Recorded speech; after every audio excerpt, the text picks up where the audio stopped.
61. El susurro del bosque estaba en calma, el canto de los pájaros y el parloteo de las presas más pequeñas eran vibrantes y despreocupados. Señales de que no había ninguna depredación evidente en marcha. Y aún más, el trío de pájaros más pequeños se había unido a Koda y Kuro para su misión actual, revoloteando de rama en rama siguiendo el rastro de Koda. Kuro se elevaba sobre ellos en las cálidas corrientes ascendentes de la tarde, aterrizando ocasionalmente para informarles de la distancia que les separaba de Koda. Los dos habían pasado la mayor parte de la tarde viajando a paso firme, Koda adoptando ese paso devorador de distancias que cualquier leñador profesional podría mantener durante horas mientras se adentraban en las profundidades del bosque de las bestias. De hecho, estaban cazando a una manada de osos. Una manada muy especial. Eran descendientes de uno de los animales con peculiaridades originales de Japón. Un oso negro asiático excepcionalmente grande y resistente, con lo que se registraba como una peculiaridad de fortalecimiento y gigantismo. Según Mandalay y Tiger, quienes actuaban como centro de control de misión y se comunicaban cada hora por su auricular, una de las osas había estado preñada hacía poco, pero aún no habían visto a los nuevos cachorros. Necesitaban revisar si presentaban deformidades o nuevas expresiones peculiares, o registrar y marcar si alguno de los nuevos miembros del detective carecía de alguna peculiaridad. El detective también se encontraba en uno de los rincones más remotos y apartados del bosque. Sus guaridas estaban ubicadas en una serie de cuevas en un valle cerrado entre dos de las colinas occidentales, lo suficientemente lejos de la carretera y los senderos cercanos como para que las osas pudieran vivir a salvo de los cazadores furtivos. Alrededor de su cuello, Seras se levantó de su sueño, lamiendo con la lengua mientras olía el aire. Huelo a las bestias y grandes. Peludas. Ante el murmullo de confirmación de que estaban en el lugar correcto, Koda encontró un hueco en el follaje y emitió un suave silbido. En unos instantes, la figura oscura de Kuro descendió en picado y agitó sus alas, saliendo del picado para aterrizar en el brazalete de cuero que Koda sostenía en alto para él. Cuevas más adelante. Río al norte. Osos cerca de la cueva. Asintiendo, Kouji cambió su rumbo hacia las aves, dejándose posar desde su guante de cuero hasta la almohadilla de cuero cosida en el hombro de su traje de héroe. Una de las muchas modificaciones que había implementado en las semanas transcurridas desde el primer uso real del mono. Empezar con el mono básico, con una calcomanía tosca en la boca, había sido una buena decisión. Pero desde que empezó a reclutar aliados permanentes como Kuro y Seras, él e Izuku habían pensado en pequeñas modificaciones, con la ayuda de Momo para cambiar las cosas. Izuku también había presentado a Atsume, aunque, afortunadamente, Kouji no era quien tenía que lidiar con la pomposa inventora de pelo rosa. Izuku estaba más que dispuesto a servir de intermediario y a lidiar con su energía frenética, y las explosiones. Ahora, llevaba un arnés sencillo que iba desde su hombrera de cetrería, cruzando el pecho hasta un grueso cinturón multiusos que le cruzaba las caderas. Estaba cargado con bolsas de refrigerios energéticos y diversos tipos de golosinas para animales, desde semillas hasta tiras de cecina sin condimentar, e incluso un pequeño frasco de agua azucarada para insectos. En una cadera llevaba un botiquín de primeros auxilios estándar, marcado con una cruz verde brillante para facilitar su identificación, mientras que en la otra llevaba una cantimplora metálica. Un paquete de paracord colgaba de una correa, mientras que una pequeña palanca, una navaja multiusos y una pequeña sierra plegable estaban envainadas a la espalda en un paquete de cuero. Izuku había sido quien sugirió esas cosas. La sierra para limpiar el follaje y romper troncos o escombros, un cuchillo para uso general y una palanca para atravesar puertas o quitarle escombros a alguien. Ninguno de ellos era un arma, y algo en eso hizo que Kouji se sintiera insatisfecho. Después de todo, él no estaba allí para lastimar a la gente. Con unos últimos pasos, se alejó de la línea de árboles y llegó al borde de la orilla. Un grupo de tallos sueltos de bambú crecía cerca del agua, pero desde allí tenía una buena vista de casi todo el lecho del río que conducía a la cascada y las cuevas que buscaba. Incluso a la distancia, podía distinguir grandes siluetas en movimiento. Empezó a dirigirse hacia allí, tarareando suavemente mientras perfeccionaba su don con la nueva técnica. Curiosidad, empatía, paz, Koda comenzó a silbar, una melodía simple, mientras se acercaba a las cuevas, manteniendo la señal siónica en repetición, exudando un aire de calma. Al llegar a la orilla del río, se oyó un ronco sollozo, y Koda se detuvo. Desde donde dormitaba entre un matorral de zarzas, con las espinas demasiado débiles para atravesar la brillante piel y pelaje color bronce, un oso se despertó. Soltó un profundo bufido, y el pelaje se erizó al levantarse ligeramente. Intruso, vete. Alzando ligeramente las manos, Kouji suavizó la voz y dijo. No pretendo hacer daño. Soy de los protectores de esta tierra y estoy aquí para asegurarme de que tú y tu familia estéis a salvo y cómodos. Dejó que el mensaje, y su contexto, se impregnaran en su voz, observando cómo el oso retrocedía ligeramente sorprendido antes de agacharse y observarlo con más interés.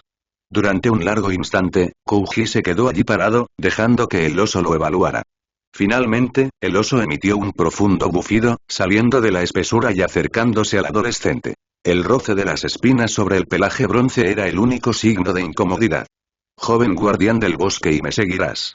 Se dio la vuelta y comenzó a caminar pesadamente hacia las cuevas donde se habían visto los otros osos. Relajándose un poco, Kouji giró los hombros y comenzó a caminar siguiendo el ritmo del oso. Me dijeron que preguntara por una cerda, y si sus cachorros nacieron sanos y salvos. El oso meneó la cabeza y resopló de nuevo, esta vez más contradictorio. La mayoría de los cachorros están sanos. Excepto el más pequeño.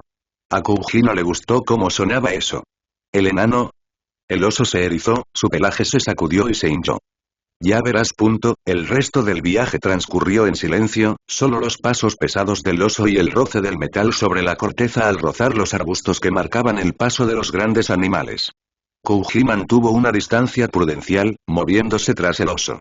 El pelaje bronceado no solo eliminaba la capa de tierra, sino también los arañazos contra árboles y rocas. Cuanto más miraba a su alrededor, más indicios de las mutaciones del oso veía. Árboles y arbustos casi despejados de ramas y hojas bajas, con la corteza raspada por el roce de los osos.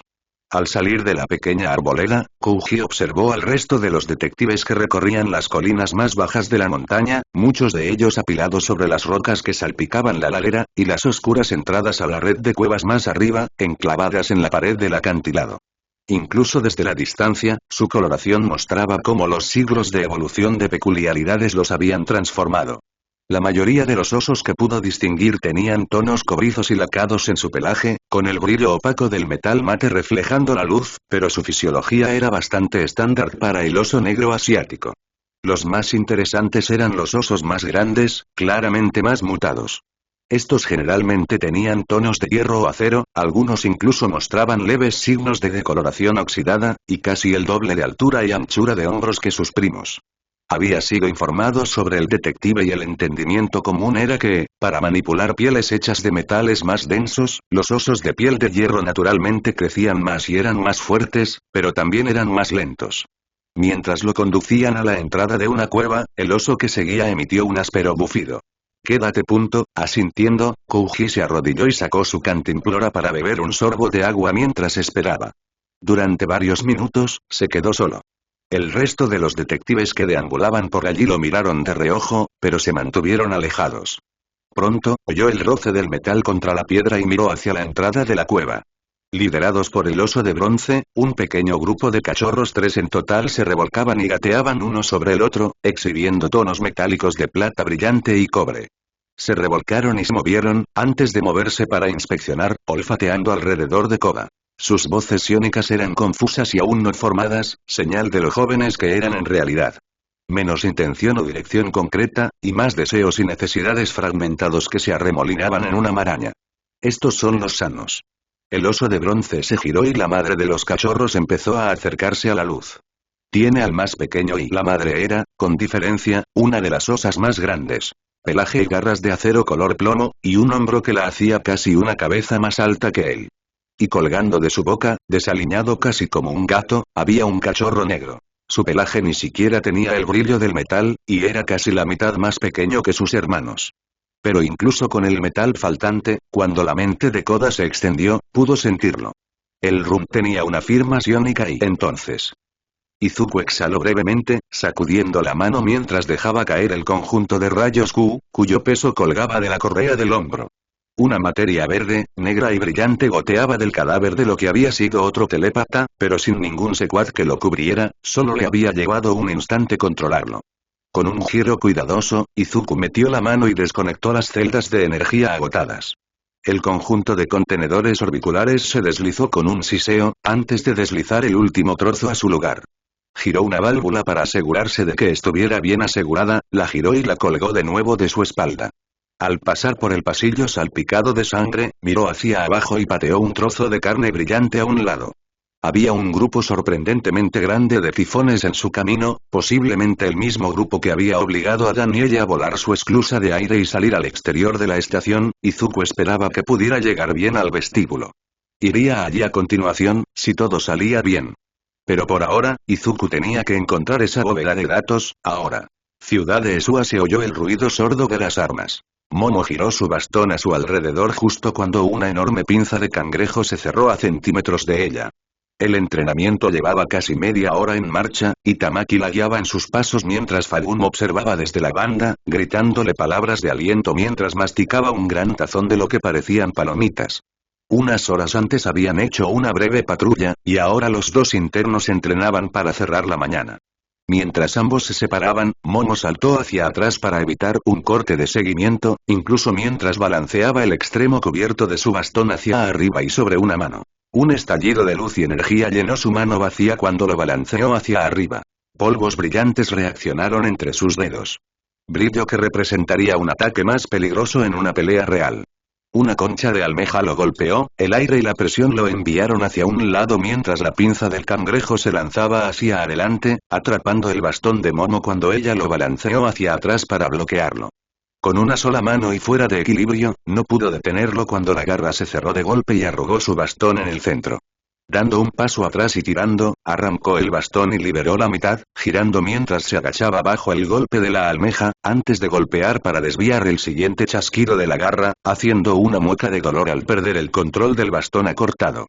Y antes de que pudiera alcanzar una nueva arma, idear una nueva configuración, una pierna se movió hacia adelante, girando hacia la garra de un pollo a mitad de la patada para pisotear su pie y apretarlo, las garras clavándose en el piso de caucho sintético. Atrapada, fuera de equilibrio e incapaz de reaccionar, fue empujada al suelo y se estremeció cuando la pinza de cangrejo se levantó y flotó alrededor de su cuello. Pausa. 7-2. A favor, Comesol. Goma Fría dio una palmada al avanzar con un par de botellas y toallas bajo el brazo. Tamaki retrocedió. Buen intento con la brillantina. ¿Qué habría sido? Oh. Momo se sonrojó levemente mientras la ayudaban a ponerse de pie. La concha y griega. Eso habría sido, polvo de sal inonibamida, o capsaicina artificial en polvo. Ni siquiera Fagum pudo contener una mueca de dolor. Efectivo. Aplaudió. Ahora, a repasar. Repartió las toallas y las botellas, y retrocedió un paso. Mientras tomaba la botella, bebía agradecida, saboreando la fórmula, ya familiar, de lo que Fagum y Shirou habían llamado regenerador total. Al parecer, era una mezcla rica en nutrientes con un ligero sabor a melocotón y un toque umami a champiñones. Al principio, un sabor extraño, pero no horrible.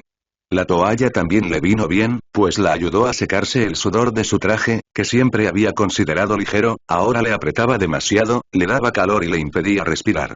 Solo una semana con su nueva dieta, y estaba notando un enorme aumento en sus músculos y fuerza, además de casi 2 centímetros más de altura. Fagum y Shirou lo esperaban. Durante años, la antigua dieta de Momo no había tenido en cuenta el aumento de calcio, metales y vitaminas en su ingesta.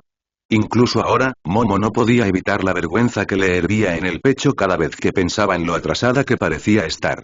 Por supuesto, la dieta era solo una parte de su tiempo en la agencia Fagum. Había participado en 3 patrullas de bajo nivel tras Fagum, aunque Tamaki se había unido primero que le enseñaron la rutina. Cómo planificaban las patrullas, consejos sobre multitudes y qué tener en cuenta. El significado de algunas llamadas y alertas estándar. Mientras vaciaba la botella, levantó la vista y vio a Saneater masticando un trozo de carne en conserva. Su experiencia en sparring la había reducido a cecina de pollo o pavo, para reponer la transformación de su pierna, muy probablemente. Devorador de sol. Excelente eficiencia. Has logrado minimizar tus transformaciones y disimular tus debilidades. Ya hemos hablado de tus tácticas, y has avanzado mucho. El adolescente encapuchado se encorvó ligeramente, sonrojado por los elogios, mientras se bajaba un poco la capucha. Gracias, Sensei. Con un aplauso, el héroe se giró hacia Momo, quien se tensó ligeramente. Yao Yorozu-kun. Creo que te vendría muy bien un ejercicio similar. Visita la habitación conmigo, por favor. Fagum se acercó y empezó a señalar la habitación. Cuento 3 espadas de entrenamiento, 2 bastones rotos y un montón de objetos pequeños. Los hiciste con rapidez y eficiencia, debo decir. Pero esto me parece un desperdicio, Yaoyorozu-kun. Momo se sonrojó. Lo siento, no quise, una mano grande le dio una palmadita suave en el hombro. Fagun se agachó hasta quedar de rodillas, con los ojos ahora más cerca de ella, aunque ella seguía mirando hacia arriba. Nada de eso. Eres una excelente combatiente, muy inteligente y de reacción rápida. Veo el entrenamiento que has hecho. Levantó la mitad de su última arma, el bastón, y miró el extremo. Esto es hueco, pero resistente. Material suficiente para un golpe sólido, pero ligero, ¿verdad? Ante su asentimiento, continuó. Pero este es el segundo bastón que hiciste. Y, como el primero, se rompió.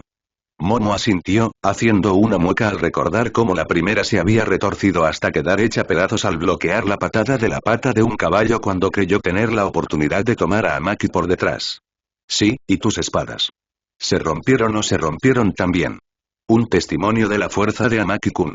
Pero también una señal de que las hiciste rápido. La pinza de cangrejo había roto una, y otra se había retorcido en un tentáculo y se la había arrebatado de las manos. ¿Por qué no tienes una obra maestra a tu lado? Momo salió de sus pensamientos. Perdón. ¿Una obra maestra? Fagun asintió, frotándose la barbilla. Tu amigo, el espadachín verde del festival.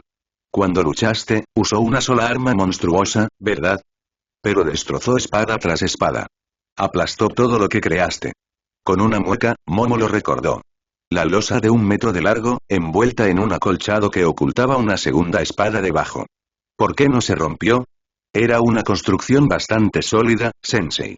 Izuku la elaboró, no. ¿Por qué su arma te rompió el arma? Un momento de vacilación. ¿Porque era y mejor? Fagun se rió. Sí. Era mejor. Pesaba más, y él era más fuerte. Señaló con un dedo grueso su bastón roto. Entonces, ¿por qué esto no era mejor? Momo estaba a punto de explicarlo, hablar de metalurgia, peso, fuerza y puntas de corte, pero Fagun no había terminado. Entonces, ya que puedes hacer cualquier cosa, ¿por qué tu arma no es mejor, Yaoyorozu-kun? Y Momo, no tenía respuesta. Se había concentrado tanto en la velocidad y la eficiencia, en fabricar cosas con el menor coste de material posible, en no perder nada que no tuviera listo para su don. Pero ya ahora tenía combustible. Podía sentir las nuevas reservas de grasa entre los músculos, estirando su traje en ese preciso instante. Fagun continuó. Tu amigo. Tiene una espada, ¿verdad? ¿Un arma buena y fuerte? Momo asintió, con la vista fija en el bastón roto, la otra mitad de la que Fagun sostenía. Había visto la espada de Izuku. Había visto la maestría absoluta en el trabajo con metales. La aleación de docenas de submateriales, el brillo donde podía ver nanomarcas de carbono, los rastros de cromo que le daban un brillo iridiscente a prueba de óxido. Y el acero oscurecido, afilado con lo que estaba segura era una variante del carburo de vanadio, tan afilado que Izuku había demostrado la capacidad de cortar sin presionar el filo con más que el roce de una pluma. Y eso fue antes de que se diera cuenta de que el núcleo de la hoja tenía lo que estaba casi segura era bronce en su aleación, lo que le daba ese brillo dorado rojizo en el canal. La que mencionaba fue hecha por un maestro, alguien que usaba el nombre de una leyenda. Muramasa, el mítico herrero del período Muromachi, quien se decía que forjaba katanas malvadas, espadas demoníacas y sanguinarias. Una espada con nombre. El recuerdo de la voz de Izuku resonó en su espalda. Asesino de plagas. Comparado con eso, ¿qué era una frágil hoja de acero al carbono? ¿O una vara de hierro y acero? Momo extendió la mano, respiró hondo y se concentró. Le llegó otro susurro. Del festival deportivo. Un consejo que no había entendido mientras esperaba el inicio del festival. Nada que construyas debería romperse sin tu orden. Tomó en cuenta todos los pensamientos de Bleed Killer, los consejos de Izuku y su propia investigación metalúrgica, y se concentró. Bajo su piel, su don brilló como una forja y una nueva herramienta comenzó a formarse. Las suaves chispas de oro rosa de su don danzaron como un pomo de metal negro en forma de anillo, y luego una empuñadura, envuelta en seda sintética y cuero, pero sin la menor puntada en la empuñadura, que se deslizó libremente. Era recta, pero justo antes del final comenzó a curvarse, con contornos bajo el cuero sintético que se ajustaban perfectamente a su mano. Una hoja comenzó a liberarse, antes de curvarse de inmediato. Una hoja estrecha que se deslizó lentamente de su palma. Un carambit. El precio fue, no tan alto como esperaba. Apenas la mitad de lo que hubiera esperado de hacer una espada barata, condensada y concentrada hasta formar un cuchillo. Ella miró el borde brillante. 10 centímetros de carburo de cromo liso y casi afilado como una navaja, el borde angosto ensanchándose rápidamente hasta formar una cuña triangular casi tan ancha como su pulgar, el lomo de la hoja recubierto de un compuesto de hierro más suave, perfectamente acoplado a capas y capas de acero con alto contenido de carbono en la pulpa de la hoja. El filo le cortó los dedos justo cuando cambiaba a un agarre adecuado, con la hoja baja y alejada de la base de su mano. Arrodillándose, encontró un trozo de su espada anterior, ya retorcido, y bajó la hoja para intentar probar el filo. Con un chirrido, el cuchillo trazó una línea a través del metal, cortándolo antes de hundirse y detenerse a mitad de camino en el suelo del estudio. ¡Oh! Impresionante. La voz de Fagun casi la sobresaltó, sacándola de sus pensamientos. ¡Oh, oh! Lo siento mucho, no quise dañar. Fagun la despidió con un gesto, bajó la vista y movió el mango del cuchillo, viéndolo prácticamente zumbar al rebotar en su pequeño agujero. Esta habitación está diseñada para resistir daños. Me alegra verlo. Tenemos todo asegurado y es fácil de reemplazar. Con cuidado, sacó la hoja del agujero e inspeccionó su filo, trazando una nueva línea en el carbono de la otra hoja sin pensarlo dos veces. Pero esto es una buena arma. Momo asintió, su mente aún acelerada, pero sintiéndose tan y clara. Fagun le dio la vuelta, con dedos diestros para su tamaño. Deberías llevar esto contigo. Un arma como esta es para llevar. Y te sugiero que pienses en más. Si solo necesitas hacer una herramienta una vez, puedes usarla tantas veces como necesites. Ah, sí, Sensei. Fue solo una idea hacer una funda sintética del tamaño y la forma del cuchillo, con el lomo con los mismos clips estándar que sus bolsas de cinturón. Deslizó la hoja con cuidado, sujetando el filo del cuero con un clip metálico para evitar perforar el material. Ya estaba pensando en cómo hacer un bastón más resistente cuando la puerta del gimnasio se abrió de golpe. Jefe. Shirou estaba frenético, con los ojos abiertos y su chaqueta de chef, normalmente impecable, medio desabrochada, incluso mientras se apresuraba a abrocharla. Despliegue de emergencia, acaba de llegar al sistema. Búsqueda y rescate, bomberos, médico y estructural. Fagun casi palideció, incorporándose y gesticulando, seguido por un Tamaki repentinamente pálido, dejando atrás a Momo, antes de que Shirou continuara. Es Osu, ha habido un ataque terrorista. Osu, no, Izuku. Kyouka. En cuestión de momentos ella los siguió. ¿Qué ha pasado? La respuesta la dejó helada hasta los huesos. Entonces. Izuku echó un vistazo a la puerta tras él y luego volvió a la consola de la bóveda de datos. Encontrar la clave era una cosa, reensamblarla a partir del formato que Morgan le había dado. Convertir media docena de archivos en un solo archivo de impresión para los fabricantes. Un fastidio para el que Izuku dependía del soporte informático de Januari. Resulta que llave de armado no era un nombre figurativo. No, era una llave física, con sus propias funciones de seguridad preinstaladas. La otra debía estar en posesión de Alex, y aunque sin ella Izuku no podría volar la estación por los aires, sí proporcionaba su propia anulación administrativa para los sistemas clave de la Talos 2, incluyendo el conjunto de comunicaciones de la estación, pero eso le obligaría a salir del almacenamiento profundo. Y en este momento esa no era una opción fácil. Porque otra pesadilla estaba en la maldita puerta de la bóveda de datos. La enorme figura, retorciéndose y moviéndose, arañaba la puerta de seguridad, arañando el metal y rompiendo el cristal. Mientras seguía gritando, pero, Izuku tenía un plan. Danielle había mencionado que las bóvedas de datos podrían ser expulsadas al vacío en caso de emergencia, ¿verdad? Cuando el último de los archivos para la clave de armado terminó de configurarse, Izuku liberó su transcribe y lo aseguró a su muñeca una vez más, antes de acercarse y verificar que su traje estuviera listo para el espacio, y hacer una pausa. No he probado el nuevo sistema de propulsión en el espacio, joder. Espero que funcione. Cuando la pesadilla se estrelló contra la puerta una vez más, Izuku navegó por la consola hasta los comandos de emergencia y encontró el que quería. Mientras los paneles triangulares de su casco se formaban alrededor de su cabeza, pulsó la orden de expulsar. Con una descompresión explosiva, toda la habitación se dispersó en el espacio. E Izuku fue arrojado a la oscuridad una vez más. Ahora. Shinjuku Geanist miró a su becario, el adolescente rubio que se abría paso entre la multitud tras él con un aire arrogante que era, Geanist quizá quería decir arrogante, pero no. El adolescente era, directo. Sí. Bakugou Katsuki era todo menos directo.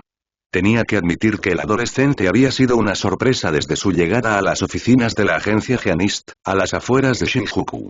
Durante el festival deportivo, el explosivo adolescente había mostrado una personalidad imponente. Un luchador astuto pero brutal, ruidoso y orgulloso, con pocas gracias sociales. Directo y brutal, dispuesto a autolesionarse para ganar y avanzar. Algo que vigilaba de cerca. Se enorgullecía de su control y su capacidad para mantener la compostura, y sus lecciones habían ayudado a muchos jóvenes héroes a recuperar la suya. Pero el adolescente que apareció en la puerta, sin uniforme deportivo, vestía elegante y profesional. Una combinación clásica de camisa blanca abotonada y corbata, chaleco negro, pantalones a juego y botas cómodas, rematadas con un cinturón de cuero y un pañuelo de bolsillo blanco. Todo el conjunto era ajustado y de corte cómodo, con las mangas arremangadas como para demostrar su disposición a ensuciarse las manos. Incluso su equipaje, una maleta negra profesional, denotaba clase y concentración. Un marcado contraste con su aparición en el festival, y más aún cuando apareció con su uniforme de héroe naranja y negro para el entrenamiento a la mañana siguiente. A primera vista, el naranja extravagante, la máscara y el motivo llamativos, el porte y los acentos militares, Tsunagu quedó atónito por lo estridente que era. La absoluta discordancia entre las dos personalidades significaba que Giannis no estaba seguro de qué pensar del adolescente. La forma en que podía pasar de gritar y decir blasfemias mientras peleaba a una mirada de concentración tranquila, sus palabras cortantes pero medidas mientras hacía preguntas a las secretarías y los otros compinches de la agencia Giannis eran asombrosas. De viernes a domingo durante la pasantía, lo guiamos paso a paso con el papeleo. Al repasar los procedimientos, la seguridad y los protocolos, Tsunagu no estaba seguro de cómo tratar al adolescente. Pero el lunes, finalmente tuvieron una confrontación. Giannis le había regalado al becario una de sus chaquetas Giannis personalizadas, resistentes a cuchillos, con almohadillas y forros que impedían que una bala la atravesara, y ajustada para que el propio Giannis pudiera controlar la tela y los hilos al instante con su don, atrayendo al sujeto hacia atrás o usando la tela para capturar a los villanos abatidos. La parte trasera incluso estaba marcada con el logotipo de la agencia y la palabra becario, para facilitar su identificación y promoción. Y en el momento en que golpeó la mesa, Katsuki frunció el ceño y decretó que no iba a usarlo. No, al menos, como era. Giannis había explicado que era estándar, había repasado todas sus características y cuando terminó, Katsuki todavía se negaba. Frustrado, y Giannis había preguntado por qué. Y luego Bakugou habló. Mi paleta de colores no es para nada. Uso explosivos, malditos. Si alguien se pone a mi lado, si me atacan, si no se dan cuenta, podría causar pánico. Podría herir a alguien, asustar a alguien. Esto lo oculta todo. Las mangas son demasiado largas y limitan la movilidad, la paleta de colores desentona, y toda la protección no importa si va a afectar mi capacidad de respirar. Todo mi cuerpo suda explosivos, diluido como la mierda comparado con mis manos, pero aún así es combustible. Sea ciencia cierta que su material es absorbente, no hidrofóbico estándar, como lo es mi camiseta actual. La uso una semana. Luego va a explotar la primera vez que alguien encienda un cigarrillo cerca. Giannis se quedó aturdido y algo avergonzado. Tomando aire, le pasó un blog de dibujo. Entonces, dame un rediseño. Si crees que hay que cambiar algo, podemos aplicar un recubrimiento. ¿Servirían los selladores a base de cera? Katsuki se burló. Sí, mejor que los aceites, la grasa arde al punto de inflamación. Durante casi media hora, el adolescente había trabajado, reubicándose en uno de los sofás y una mesa de café mientras Tsunagu estaba sentado en su escritorio, terminando el papeleo y leyendo los informes de su pasante. Cuando el blog regresó y lo dejó caer sobre su escritorio, él levantó una ceja, solo para que el adolescente resopló, lo girara y deslizara la imagen hacia él. La misma imagen que vio ahora cobra vida.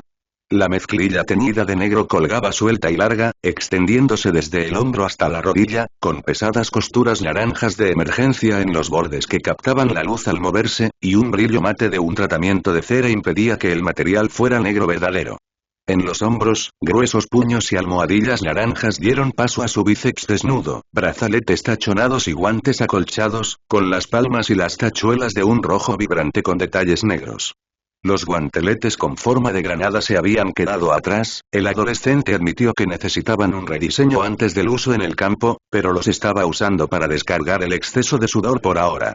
Una combinación de bandolera y cinturón mantenía el chaleco casi cerrado, de color naranja brillante y con relucientes bolsas amarillas, y una bolsa médica naranja y blanca brillante colgando lista en una cadera. Mientras que bolsas negras y naranjas estampadas con X alineaban su cinturón. El cuello del chaleco era alto y negro, ocultando su cuello y el borde de su mandíbula, pero donde estaba abierto por delante, con las solapas dobladas, el interior se revelaba con un naranja tan vibrante como los puños. Y en su espalda lucía una enorme X naranja que se extendía desde el hombro hasta la cadera. Justo en el centro de sus hombros, el tradicional parche de becario jianista, la única mancha azul vaquero en su uniforme, se extendía entre el naranja, y para que combinara, estaba artísticamente quemado y deshilachado para atenuar el color. Debajo, centrada en la X, se encontraba la señal de advertencia de explosivos del control global de derrames. Un rombo naranja con la palabra inglesa explosivo, cruzada, el símbolo de un contenedor explosivo encima y un 1 en la parte inferior. Sin las mangas de mezclilla, Katsuki tenía total movilidad, y la tela era lo suficientemente holgada como para permitir que su piel respirara y se secara el sudor hasta dejarlo inerte. Por encima del cuello, su máscara facial armonizaba con las líneas y ángulos de su atuendo, acentuando las formas de X y los ángulos del cuello para hacerlo parecer casi más alto. Sus pantalones cargo blindados tenían los metales repintados de un color ligeramente más oscuro y teñido de rojo en comparación con el naranja de peligro de su chaqueta. Aunque Giannis dudaba que pudiera lograrlo, Katsuki lo hizo lucir y bien. Algo entre el punk industrial y el equipo táctico militar. Caminaron por la calle al final de la última gran patrulla del adolescente, y Tsunagu podía admitir que el joven héroe sabía lo que hacía al diseñar su traje. Solo por los colores vibrantes y su porte. Hombros rectos y arqueados hacia adelante, botas golpeando la acera con fuerza y toda su figura marchando, no solo caminando, se abría camino. Incluso en las zonas más concurridas de la calle, rara vez alguien se acercaba a menos de 1 metro de su figura. Directo, seguro, y centrado. Definitivamente te subestimé en el festival, pero no me arrepiento. Por supuesto, sus meditaciones se vieron interrumpidas cuando sonó el sonido de una alerta prioritaria a través de su auricular y de su teléfono. Cualquier atisbo de buen humor se desvaneció cuando se tensó y reprodujo el mensaje. A todos los héroes, repito, a todos los héroes. La prefectura de Osu ha sufrido un ataque terrorista. Los autores conocidos son la Liga de Villanos y Stein, el asesino de héroes. Se solicita a los equipos de búsqueda y rescate, control de incendios, asistencia médica y gestión estructural que se reporten a Osu si están disponibles. A todos los puntos. Alerta por armas biológicas conocidas. Indicador de llamada NOMU. Consideradas amenazas de clase A. Reporte inmediatamente. Señales de identificación. Piel negra, gris o verde, mutaciones múltiples, inteligencias subhumanas, modificaciones cibernéticas, masa cerebral expuesta o visible. A todos los puntos. Alerta por el uso de Quirks, negro.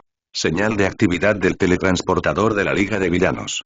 A todos los puntos. Actualizaciones estará disponible en línea en la red HSPC. Mientras Giannis dejaba filtrar las alertas, miró a Bakugou, el adolescente que miraba su propio teléfono, la pantalla familiar de la aplicación del HPSC, donde se mostraba un aviso similar. ¿Qué hacemos? Giannis revisó su teléfono y se giró para empezar a correr para su agencia. Seremos héroes, Katsuki. Sígueme. Estás a punto de experimentar de primera mano la gestión de desastres.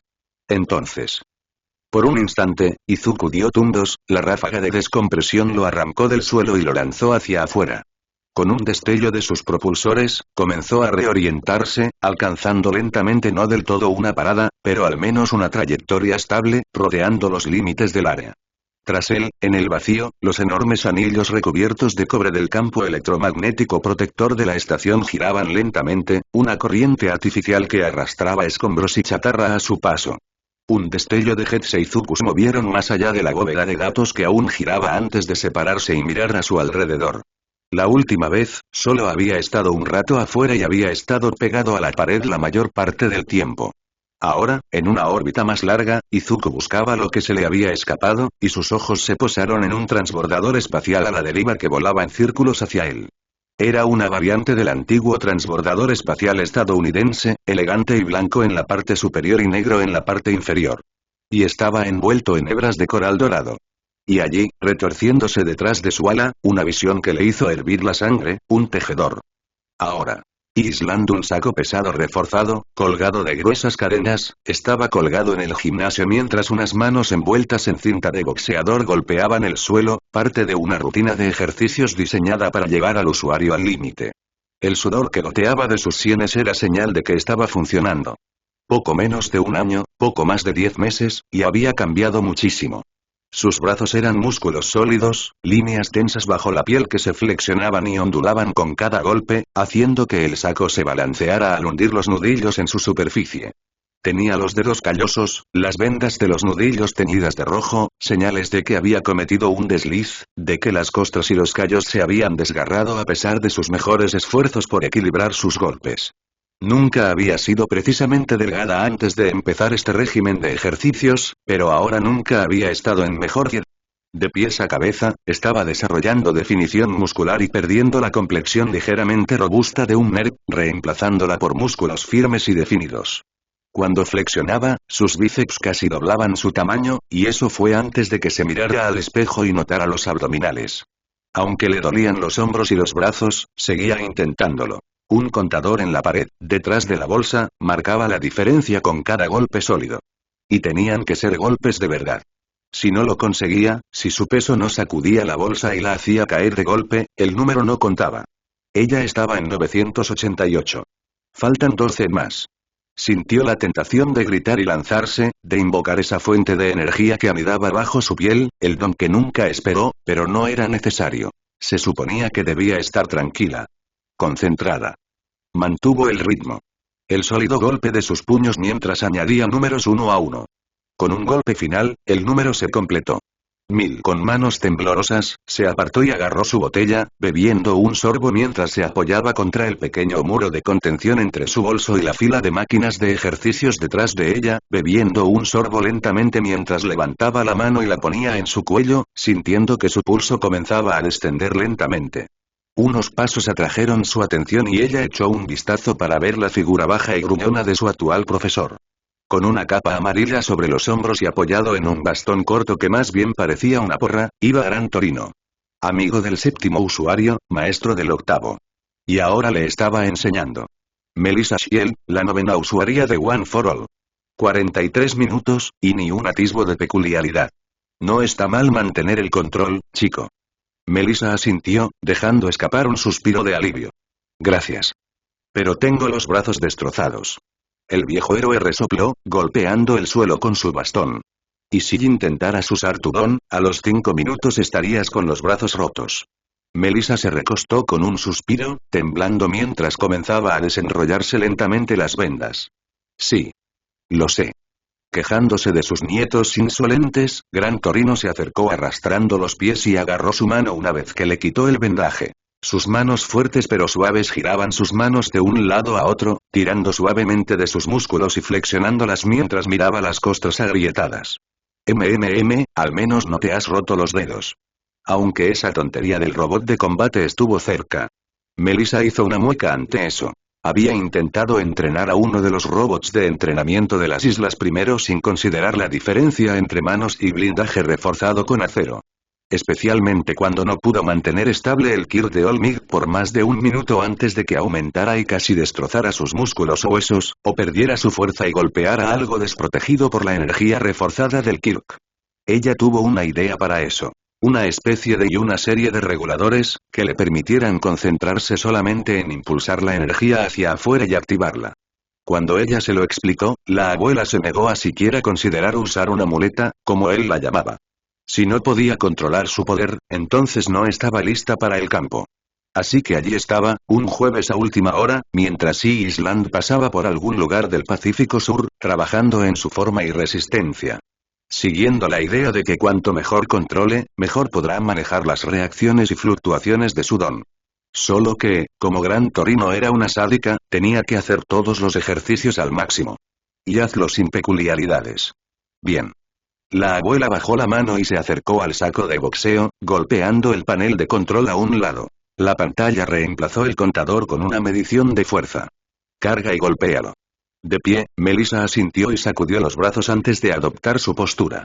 Puños en alto, hombros tensos y caderas rectas sobre el objetivo. Una postura de boxeo. Contacto, carga. susurró, cerrando los ojos mientras imaginaba el disparo de un disyuntor. La forma en que los cables comenzaban a brillar al fluir la corriente por ellos, la energía quemando el metal. Abrió los ojos y vio el destello de chispas azules que se desprendían de su piel. Líneas rojas y doradas parpadeaban y se extendían por su piel, mientras sentía que sus músculos se tensaban. El dolor se desvanecía al fluir una energía fresca por sus extremidades. No lo estaba usando todo. Las profundidades del uno para todos aún eran demasiado profundas, demasiado fuertes, para que las tocara. Cuando sintió que su límite comenzaba a flaquear, la sensación de presión era demasiado fuerte para resistirla, dio un paso adelante y lanzó un puñetazo. En todos los sentidos, fue un buen puñetazo. Su lanzamiento fue fluido, brazos y muñecas rectos, un giro perfecto al avanzar y girar el brazo y el puño hacia abajo, siguiendo el golpe mientras apuntaba al objetivo.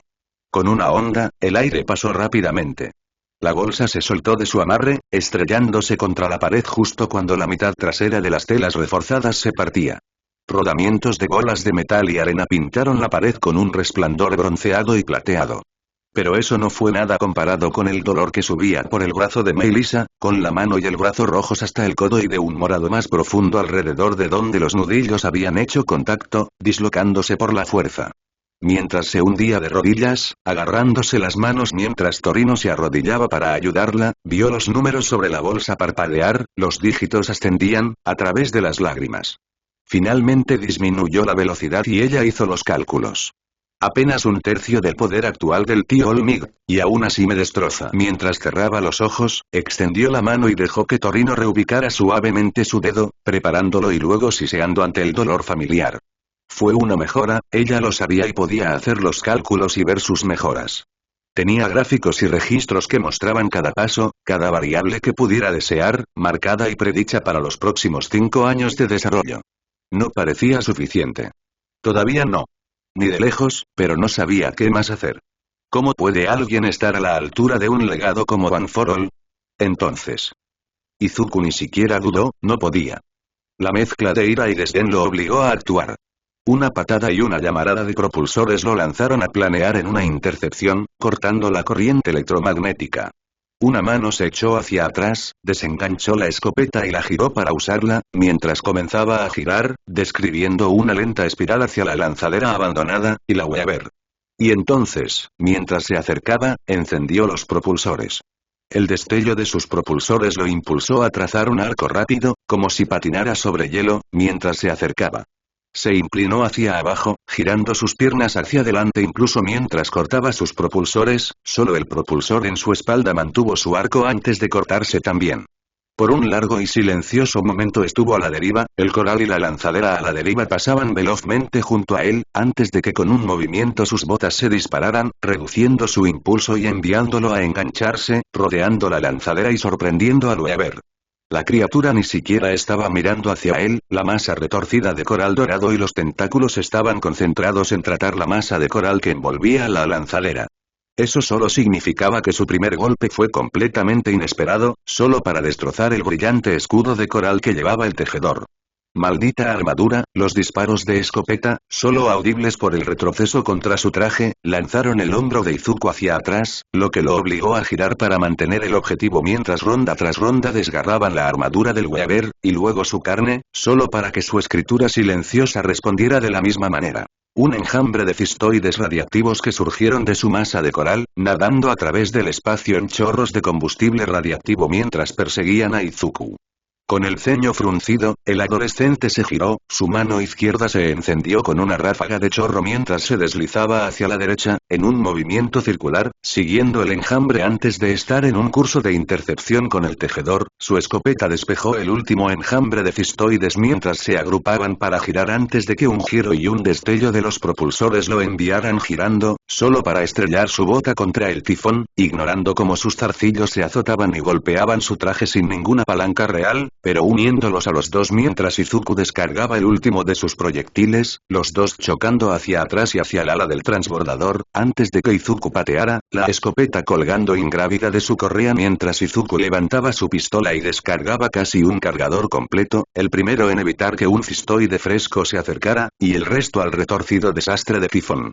Con parte de su masa ya cubierta de mantillo, el tejedor dio una sacudida brillante, ondulaciones de corral dorado que lo envolvían brillando con un tono dorado más brillante. Heridas fatales. Autodestrucción. Izuku encendió sus propulsores, desviándose mientras intentaba pasar hacia abajo y alrededor del borde de la lanzadera, solo para que la onda expansiva de energía dorada lo estrellara, arrojándolo hacia atrás justo cuando el contador de radiación sonaba, el calor de la radiación quemándole el traje. Pero todo había terminado. Uno de los tejedores estaba muerto.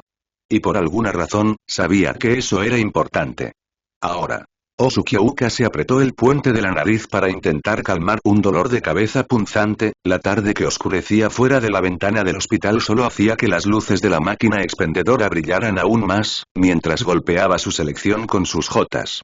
Con un zumbido y un golpe sordo, la lata de espresso cayó en la ranura y ella la agarró, haciendo una ligera mueca cuando una de sus uñas rotas se enganchó en el borde de la ranura y casi le arrancó un padrastro.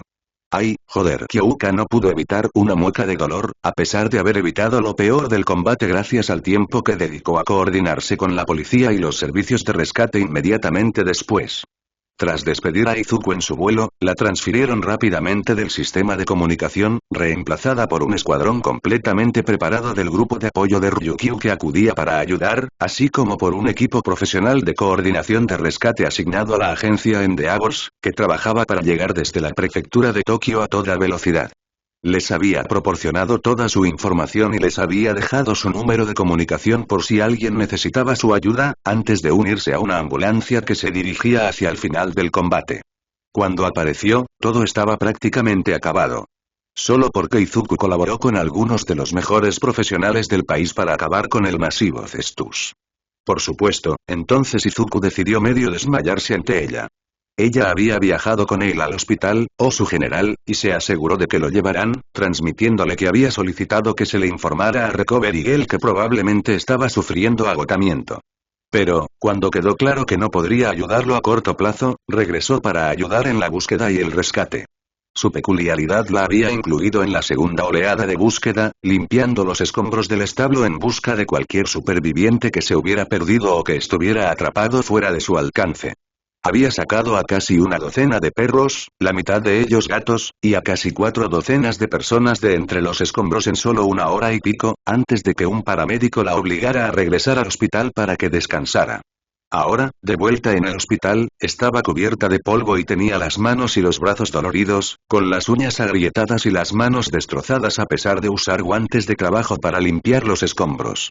Había ido a ver a Egesot para que saliera oficialmente de servicio, y a pesar de que le habían aplastado el brazo en la pelea, se encontraba en excelente estado. Su habitación ya se había convertido en una base de operaciones mientras intentaba coordinarse con el resto de sus internos y sus patrocinadores para conseguir paquetes de ayuda y asistencia. Kyouka no pudo evitar preocuparse por su daño eléctrico, pero el héroe declaró que esperaba a un especialista en las próximas horas. A pesar de eso, corrían rumores de que experimentaría daño nervioso persistente por la exposición repetida. Había pasado por la habitación de Miruko, pero la heroína coneja se había desmayado, con la piel febril mientras las toxinas se purgaban de su cuerpo. Su enfermera estaba segura de que pasaría fácilmente, pero que podría haber sido mucho peor. Ahora ella solo quería encontrar la habitación de Izuku, asegurarse de que estuviera bien y cuidado, y luego desmayarse. Hola, ¿puedes indicarme dónde está Midoriya Izuku, alias Revenant? Mientras la enfermera tecleaba, Kyouka abrió la lata y dio un sorbo. El amargo brebaje se le quedó en la lengua mientras luchaba contra una mueca. Debería haber pedido uno más dulce, esto no está nada bien. Por supuesto, la enfermera captó su atención enseguida. No tengo el número de habitación de un Midoriya. Ni de un Revenant. ¿Sabe dónde lo dejaron? Sí, ingreso general de urgencias. Les dije que era un becario heroico y todo eso. Kyouka frunció el ceño. ¿No tiene habitación? La última vez que lo vi, estaba descansando con el resto de los ingresados de menor prioridad del ataque. No, lo siento, querida, no veo nada. Tendrás que revisarlo en urgencias. ¿Quizás le dieron el alta con su familia? Kyouka asintió y echó a correr, subiendo las escaleras para ir a urgencias. Un escalofrío de ansiedad le recorría la espalda. Nerviosismo. Izuku había confiado en ella. Si algo salía mal, al abrir la puerta de vuelta a urgencias desde la escalera, hizo una mueca de dolor al oír el aumento repentino del ruido. La sala estaba abarrotada, desde las catres de repuesto que abarrotaban el pasillo en filas, hasta un equipo de enfermeras examinando a los recién llegados y clasificándolos en las puertas. Los casos más graves eran trasladados de vuelta a las salas de cirugía y a las salas de tratamiento más completo, mientras que las personas con lesiones menores eran estabilizadas y se quedaban esperando tratamiento adicional. A los que estaban casi ilesos, pero aún en shock, los llevaban a otra planta, a la cafetería, donde Kyoka sabía que un equipo de consejeros y especialistas en trauma, y un pequeño ejército de voluntarios, proporcionaban mantas de choque, té y ayudaban a los pacientes a mantener la calma y el equilibrio. Por un instante, Kyoka intentó buscar a Izuku, deslizando un gato contra el suelo para intentar analizar su latido, solo para que ella hiciera una mueca y lo arrancara. El ruido ambiental era abrumador. Cualquier rastro de Izuku se perdía en la neblina. Armándose de valor, se dirigió hacia el escritorio, donde un enfermero de aspecto frustrado fruncía el ceño mirando un portapapeles mientras pasaba páginas de notas. Disculpe, necesito encontrar a Midoriya Izuku. Nombre clave. Revenant. El enfermero levantó la vista y puso los ojos en blanco, antes de volver a su portapapeles. ¿El nulo? Está en la esquina del fondo. Nos ocuparemos de él más tarde. La enfermera no esperaba que la mano con los nudillos blancos le agarrara el cuello de la bata y tirara de ella. Pero a Kyoka no le importó. Disculpe. Acaba de insultar a un estudiante de la UA. El becario de Miruko. El hombre que mató a la mitad de los monstruos que hicieron esto. El enfermero se sonrojó, su piel se oscureció hasta un tono rojizo, pero frunció el ceño con más fuerza. ¿Y qué? Puede esperar. La última vez que lo comprobé, no se estaba muriendo. ¿Y contactaste con su médico de verdad? ¿El que te pidió, carajo? La enfermera se liberó de la camisa y se enderezó. No tenemos tiempo para atender una solicitud tan descaradamente innecesaria.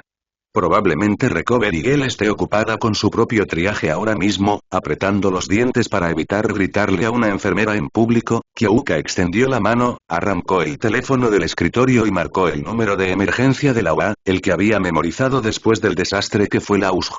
Le respondieron en segundos. UA, ¿cuál es su emergencia? Disculpe, necesito comunicarme con Recovery Girl. Urgente, por favor. Claro. Espere una. Kyoka ignoró cuando la enfermera intentó alcanzarla, golpeándole la mano con un gato mientras fruncía el ceño en su dirección. El tono de espera se apagó, el sonido de papeles y teclados llenó el silencio, incluso cuando la voz de la heroína llegó por la línea. Aquí la chica de recuperación. Disculpas, Midoriya Izuku está recibiendo tratamiento con retraso en la sala de urgencias del Hospital General Osu. Se hizo un silencio profundo mientras el ruido de fondo cesaba.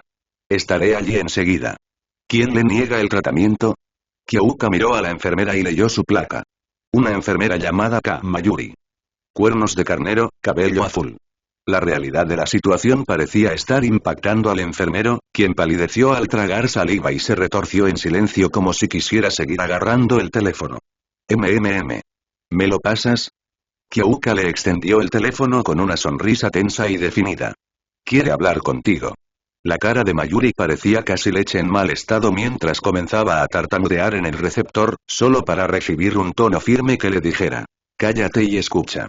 Lo dejó con el tono mordaz de una diatriba mientras se dirigía a la parte de atrás. Mayuri sería atendida, pero ella estaba allí por Izuku. La camilla estaba arrimada a la esquina del fondo, segunda o tercera desde la pared, pero solo porque las otras camas tenían equipos de diagnóstico completos enchufados y ocupaban el espacio. La camilla de Izuku, en cambio, estaba escondida detrás de una máquina a un lado y de otra cama ocupada al otro. Parecía que seguía dormido. Su ritmo cardíaco era lento pero ligeramente irregular. No los latidos constantes y perfectamente medidos a los que estaba acostumbrada, sino lento y letárgico. Le habían quitado la armadura del torso, apilada en una bolsa de plástico a los pies de la cama, y la frágil camisa de papel que ahora llevaba mostraba las marcadas diferencias. Tramos de piel pálida e intacta se extendían junto a quemaduras solares brillantes y descamadas. Pequeños cortes brillaban con costras oscuras, y algunas secciones de su piel mostraban lo que parecían raspaduras de carretera. Lo más preocupante eran los moretones que parecían provenir del interior de sus articulaciones y brazos. Tenía las manos de un rojo intenso, con las palmas desgarradas y los dedos sueltos, y los nudillos, oscurecidos por tonos morados y amarillos, se extendían hasta las muñecas, los codos y los hombros. No había hinchazón importante, pero era evidente que se había exigido mucho más de lo que ella jamás había visto. Unas finas costras le cruzaban el hombro derecho, donde su armadura era más delgada. La placa que le habían arrancado estaba completamente marcada, pero había mantenido la parte más grave alejada de su piel. Más allá de eso, estaban las señales menos obvias. Cualquier rastro de la grasa que había ganado en las últimas semanas había desaparecido casi por completo. Al observarlo, Kyoka pudo distinguir dónde se había formado la curva más suave de su mandíbula en las últimas semanas. Ahora era áspera y superficial, y los músculos de sus brazos estaban nuevamente definidos, incluso estando flácido y en reposo. Por supuesto, fue entonces cuando una nueva enfermera la enfermera jefe se acercó corriendo, aparentemente al fin consciente de lo que estaba pasando. El hombre más alto, corpulento y de 20 y pocos años, tenía el ceño fruncido. Disculpas, vamos a acomodarte en una habitación, ¿sí? Tengo que preparar algunos tratamientos preliminares, incluyendo una bolsa de nutrición para ayudar a controlar su metabolismo. Mientras la camilla se ponía en marcha y empujaban a Izuku hacia los ascensores, Kyoka agarró su espada de donde estaba apoyada contra el costado y la guardó cerca de su costado, con el mango al alcance de la mano. Ella no lo dejaría desarmado, no con esa miserable excusa de enfermera cerca. Entonces, la lanzadera estaba ahí desolada. Un cadáver marchito enganchado al asiento del piloto. Otro en el espacio de pasajeros con el casco destrozado y el rostro ensangrentado y destrozado y otro disecado. Una víctima mimética. Abriéndose paso hasta la cabina y empujando al piloto hacia abajo, extendió la mano para atrapar un transcriber flotante. La función de comunicación seguía intacta y abierta. Izuku se conectó y descargó el último registro, reproduciéndolo mientras revisaba la nave. Seif, soy el capitán Ale. Transbordador Exalt. Intento llamar al puente. No consigo nada. ¿Podría confirmarlo, por favor? Izuku se recostó con un suspiro de dolor, observando la oscura parte trasera de la lanzadera mientras giraba su escopeta. Con movimientos cuidadosos para evitar que los cartuchos salieran volando, recargó uno a uno mientras el registro continuaba. Tengo algunas fallas en el sistema. Es generalizado, difícil de entender. Necesito aparcar cuanto antes. Con un último clic, la escopeta quedó completamente cargada y él extendió la mano y encendió la linterna de su casco. Una luz cuadrada que miraba hacia la oscuridad. Recomiéndame equipo de seguridad cuando llegue. Se oye ruido en la cabina. Rayos. ¿Qué pasa? Izuku suspiró. Una pequeña parte de él, con amargura, ya sabía lo que iba a pasar. Avanzando, se dirigió al compartimento de carga. Está bien. Mierda. Investigando la cabina. Tengo un arma. Si todo está bien, intentaré una EVA a una esclusa de aire. Cuando Izuku abrió la puerta y el primer Mimik que saltó vino hacia él, no se sorprendió. Simplemente molesto. Ahora. Barrio camino. El bar apestaba a sangre, antiséptico y fuego, desierto de vida salvo las figuras harapientas de los villanos heridos. Stein estaba inerte, con los ojos cerrados, desplomado a un lado en una cabina. El muñón de su brazo estaba cubierto con un anillo de metal y un grueso fajo de vendas manchadas. Su cuerpo estaba cubierto de puntos de sutura, pues la multitud de cortes que lo atravesaban habían sido sellados y vendados.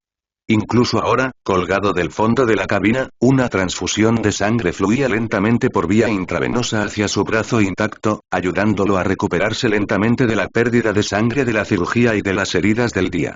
No muy lejos de él, Davi estaba tendido en una mesa, con una pierna entablillada y vendada, apoyada frente a él, con la rodilla firmemente sujeta sobre otra silla y el cuerpo envuelto en vendajes sueltos que le aplicaban cremas refrescantes para quemaduras y hielos sobre la piel. A diferencia de Stein, estaba despierto, con un par de vasos frente a él, uno lleno de agua helada y el otro de whisky. Bebiendo un sorbo de agua, miraba la habitación con frustración en el rostro. Pero él no estaba tan frustrado como su nuevo jefe. Shigaraki estaba sentado en la barra, con archivos y notas esparcidos por la superficie mientras fruncía el ceño. Una laptop brillaba mientras su pantalla reproducía las imágenes de los diversos Nomu. No era perfecta, la fidelidad variaba mucho y era difícil de seguir. Algunas carpetas estaban manchadas de sangre de la cirugía de emergencia, mientras que otras que habían sido extraídas posteriormente estaban de un blanco inmaculado. Frente a él, Kurohiri limpiaba el tramo del mostrador donde se había realizado el tratamiento. Sus ojos brillantes se entrecerraron al ver la huella de una mano quemada que se negaba a desaparecer. Pero Shigaraki era a quien Davi observaba. Y cuanto más miraba, más atraído se sentía. Porque Shigaraki Tomura parecía desquiciado. Con los ojos abiertos y frenéticos, un bolígrafo en una mano mientras garabateaba notas tras notas, tecleando en la computadora portátil para reproducir fragmentos de grabaciones, imágenes de civiles muertos y héroes gritando en exhibición. El hombre ni siquiera se había quitado el disfraz, la chaqueta colgaba sobre un taburete cercano, y su camisa y pantalones manchados de sangre aún mostraban señales de sus encuentros y su ayuda en las cirugías. Más allá de las grabaciones de las peleas, tenía el televisor, silenciado y con subtítulos, funcionando detrás de la barra a donde las cadenas de noticias cubrían lo ocurrido en Osu. Apartamentos incendiados, calles en ruinas. Escaparates y vehículos destruidos, infraestructura destrozada. Entre ellos se veían fragmentos de héroes. Endeavor y su equipo en la plaza, la carrera de impulse contra los Nomu y entre los escombros. Crust con el puño en alto sobre otro Nomu, la ráfaga de plumas rojas, una vista lateral de un halcón concentrado y la visión de un dragón formando Ryukyu. Y sobre todo, la imagen de Revenant a contraluz, con las llamas cruzando sus espadas con el asesino de héroes. Imágenes de la pelea donde estaban claramente a contraluz, las peleas y escenas censuradas de un brazo suelto. La cobertura estaba dividida. Algunas estaciones se centraban en el horror. Grupos de expertos vagos hablaban a viva voz sobre la cifra de muertos, que ascendía a casi 500 y seguía aumentando, los daños colaterales y la brutalidad. Hablaban de cómo los héroes habían fracasado. Cuántos habían caído en batalla. ¿Y Revenant? Lo llamaban asesino.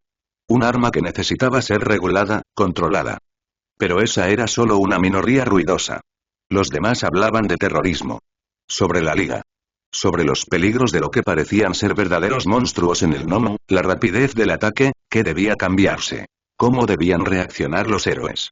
Cómo debían estar en guardia. Cómo podía ayudar la gente. Donaciones, voluntarios, recursos sobrantes. Hablaban de Revenant no como un arma, sino como un punto de contraste. ¿Por qué era él el único preparado para una lucha como esta? ¿Quién era? Su historia como víctima fue desmantelada. Los puntos de discusión sobre trauma y respuesta ya eran analizados por un psicólogo en un sitio web, hechos y suposiciones elaborados y repetidos mientras pasaban de un canal a otro. Todos querían ser los primeros en explicarlo todo, en tener la primera respuesta. Y mirando todo, repasando el día, estaba sentado Tomura. Aún no estaba listo para Izuku. Su segundo jugador tenía un nivel más alto, listo para las peleas. Pero Shigaraki conocía el juego. Sabía cómo conducir a Izuku a su propia trampa. Ya lo había hecho antes con el adolescente, junto con un pequeño ejército de trolls, hackers, que habían ocultado un poco de información a la vez, con el fin de hacer sufrir a ese exagerado caballero. Oh, la caída de Solaire fue poesía. Un destino que deseaba repetir con todo poder, verlo destrozado, su sueño corrompido y revelado como una locura. Sería tan irónico. Por desgracia, se había apresurado. Se había vuelto codicioso. Bueno. La próxima vez tendría que ser mejor. Osu ya era una mejora notable. Había visto lo rápido que Revenant podía responder, incluso como una sorpresa no deseada. Eso significaba que la próxima vez, simplemente tendría que optimizar su operación. Reducir la grasa, reducir los monólogos, actuar con mayor rapidez. Práctica. Shigaraki Tomura no pudo evitar reírse mientras trabajaba. Y Dabi, observando, solo podía preguntarse qué tan profundo estaba en la madriguera del conejo. Entonces. Izuku sacó otra caja de su compartimento y ordenó los suministros mientras organizaba las cosas. La comida y otros artículos específicos para el regreso a la Tierra estaban guardados aparte, junto con la mayoría de las pertenencias personales de la tripulación y los pasajeros. La mayor parte del cargamento consistía en maquinaria o equipo desmontado, cosas que la estación no podía construir in situ, pero había un buen botín. Un botiquín del tamaño de un maletín, un paquete de células Q, un paquete de herramientas generales y repuestos.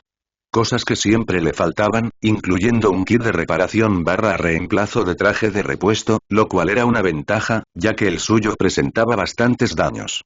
Pero cuando movió una última caja e inspeccionó el cubículo que había detrás de ella, la encontró. Sabía que había algún tipo de escondite de contrabandistas. Nadie que trabaje en esta maldita estación está en el buen camino. Le costó un poco desalojar el panel, pero cuando lo hizo, sacó un paquete sucio y envuelto en plástico. ¿Drogas? ¿En serio? Izuku comenzó a desenvolverlo, solo para parpadear. Ah, no son drogas, Neuromos. 2 de ellas, envueltas en poliestireno y con relleno sobrante. Al sostenerlas a la luz, leyó las etiquetas. Sin asignar. 0001 en blanco. Interesante IN, 22, arte, arte. Eso es nuevo. Izuku los volvió a envolver y los guardó en su mochila mientras empezaba a pegar el resto de su botín. Podría regresar a la estación a través de los laboratorios de hardware, verificar la seguridad del vestíbulo y luego tomar el ascensor de regreso al Arboretum, por supuesto, también necesitaba registrarse con Hanwari. Ahora que tenía la mitad de la llave de armado y tenía más opciones. Sangre y ceniza. El olor acre de las llamas, de la carne carbonizada a lo lejos. Izuku se sentó en los escalones que conducían al primer horno. Varias docenas de espadas, hachas y armas de asta yacían a su lado. Algunas sobresalían de las ranuras de los escalones como estandartes, otras envainadas o colgaban de correas de cuero y astas de lanzas. Muchas tenían las hojas melladas y los filos desafilados, pero otras mostraban signos de haber sido afiladas recientemente. Armaduras de diferentes formas y pesos, conjuntos y estilos a juego, se amontonaban en montones, incluso yelmos y máscaras únicos colgaban de las crucetas y se posaban sobre las empuñaduras. Una miríada de estandartes colgaban de ellos, a menudo deshilachados y manchados. Solo los más limpios estaban cuidadosamente doblados, apilados en un cofre al final de los escalones. En sus manos, una bolsa de arena, raída y abrasiva, apretadamente enrollada, frotaba un guantelete. La áspera textura de la arena raspaba y pulía las ranuras de la armadura. Había recibido un golpe contundente días atrás, y desde entonces se había enganchado con un giro específico de la muñeca. Y eso era solo el principio. Golpes, arañazos, remaches desprendidos, paneles retorcidos. El acolchado de tela estaba rasgado y carbonizado, el cuero andrajoso, desgastado y manchado de sangre. A sus pies, tenía un juego de limas, martillos y frascos de aceite dentro de un cofre. Detrás de él, en la plataforma con el recipiente de las almas de los señores, había otro cofre lleno de trozos de metal y cuero, robados de armaduras desmontadas de una miríada de muertos. Aún más atrás, se extendía el resplandor, ahora familiar, de la hoguera, y a su alrededor, el pequeño bosque de espadas y armas atadas que lo seguían de llama en llama, envainadas en las cenizas del fuego. Estaba cerca. Tan cerca. Pero no iba a apresurarse. Tenía que hacerlo bien, y no tenía tiempo para ponerse a prueba en los desafíos finales como en el anterior. Las rutas de regreso, los senderos en la hoguera, se habían ido desestabilizando uno a uno. Cuanto más tardara, más probable sería que nunca pudiera irse. Demasiados datos. Demasiado desgaste en la máquina. Se estaba enfocando en el final. Borrando todo lo demás por inútil. Por eso se apresuró a traer todo lo que pudo aquí. Desde las dagas más básicas hasta las armaduras más elaboradas. Levantó el guante más alto, sacudiendo los restos de arena mientras lo arrastraba y girando el brazo para probar el movimiento. Suave. Ya no se engancha en la muñeca. Tras dejarlo en su sitio, Izuku miró fijamente desde el umbral, tomándose un momento para observar la ceniza ondulante y la piedra deformada que lo esperaba. Era un lugar de explosión. Podía rastrear dónde la piedra y el metal se habían deformado. Las ondas de calor dejaban patrones casi como y las explosiones de Kachan. La onda expansiva de fuerza. Todo contenido por los altos muros del horno, lo que antaño fueron los muros de una fortaleza inexpugnable, curvados hacia adentro por el tiempo y el calor. Derritiéndose bajo su propio peso y el calor de su señor. A lo lejos, lo vio. Otro de los caballeros y las últimas espadas leales de Gwyn, aquellos que ardían junto a él, ascendiendo por el largo camino, abriéndose paso entre la eterna tormenta de ceniza y calor, venían a desafiar al contrincante una vez más. Un caballero negro, con paso firme, su armadura ardía enrojecida por el calor del horno y antes de enfriarse hasta alcanzar un calor negro, aún lo suficientemente caliente como para quemar la carne. Avanzaba, ignorando los cuerpos de sus parientes, o quizás los de sus propias existencias pasadas. El fallo estaba haciendo que la lógica de este reino y fuera más blanda. Propensa a la interpretación. De todos modos, se movió para pararse a la par del cuerpo más externo. El cadáver de otro caballero vestido de negro, clavado con un gran diente de hueso de dragón que le había aplastado el pecho y que había quedado incrustado en un pequeño cráter a través de la piedra y las cenizas debajo de la armadura, dejado afuera como una lápida para el resto de los caballeros negros. Lentamente, levantó una enorme espada negra en señal de saludo y esperó. Una parte de Izuku quería dejarlo. Hacerlo esperar, pero eso solo invitaría a más gente a aparecer. A esperarlo en el umbral. Eso solo había sucedido una vez. Prefería no volver a enfrentarse a 4 a la vez. Izuku se levantó lentamente, vestido con una capa y túnica negras de varias capas sobre sus grebas y pantalones blindados. La tela protegía su piel del viento abrasador. Incluso al dar sus primeros pasos, ya tenía en la mano una asa pintada de rojo. En su cintura, un tabardo del sol, rasgado y quemado, se desplegaba y ondeaba desde su cinturón a cada paso. En los bordes de su capa, un bordado dorado captaba la luz, brillando con encantamientos que impedían que el calor llegara a su piel. Golpeó la baldosa con el mango de su arma, y las cenizas pegadas a la madera se desprendieron. La cabeza del hacha de la alabarda contenía metal noble que relucía con un brillo cristalino. Dio un paso hacia adelante, hacia el calor. Ahora, y desperté, con los ojos entrecerrados por la intención, antes de relajarme ante la falta de viento abrasador. Izuku parpadeó, mirando el techo blanquecino. Las luces estaban apagadas, la habitación estaba tenue. Las luces del pasillo seguían encendidas, iluminando la habitación con una tenue luz proveniente de la ventana esmerilada de la puerta. Oyó a lo lejos el sonido de gente moviéndose y hablando, un sonido que resonaba en el linóleo y las lisas paredes color crema. Respiró lentamente e hizo una mueca al percibir el olor a productos de limpieza y superficies esterilizadas, y debajo de eso hay sangre. Y hasta había un persistente olor a humo y carne quemada. Oh, espera, era él. Levantó los brazos para revisarse las manos e hizo una mueca ante el movimiento y la vista. Hay quemaduras de primer grado, pero casi de segundo se extendían por la mayor parte de sus brazos y manos. Se extendían más hacia arriba y alrededor de sus hombros, y cuando hizo una mueca, Izuku sintió la tensión en su rostro. Y más allá de las quemaduras y la tirantez de su piel, le dolían los músculos. Tonos morados y amarillos persistían alrededor de sus articulaciones y en lo profundo de sus músculos. Desgarros por estrés. Señales de que se había dislocado o lesionado los ligamentos y había estado sometido a una inmensa presión o fuerza. Con un leve gruñido de esfuerzo, se levantó. Tenía un monitor de ritmo cardíaco en la mano derecha y una vía intravenosa en el brazo izquierdo, una bolsa de suero fisiológico colgada junto a la cama y un par de bolsas vacías colgadas del mismo gancho. Recorrió las etiquetas con la mirada antes de encontrar NPT, nutrición parenteral total.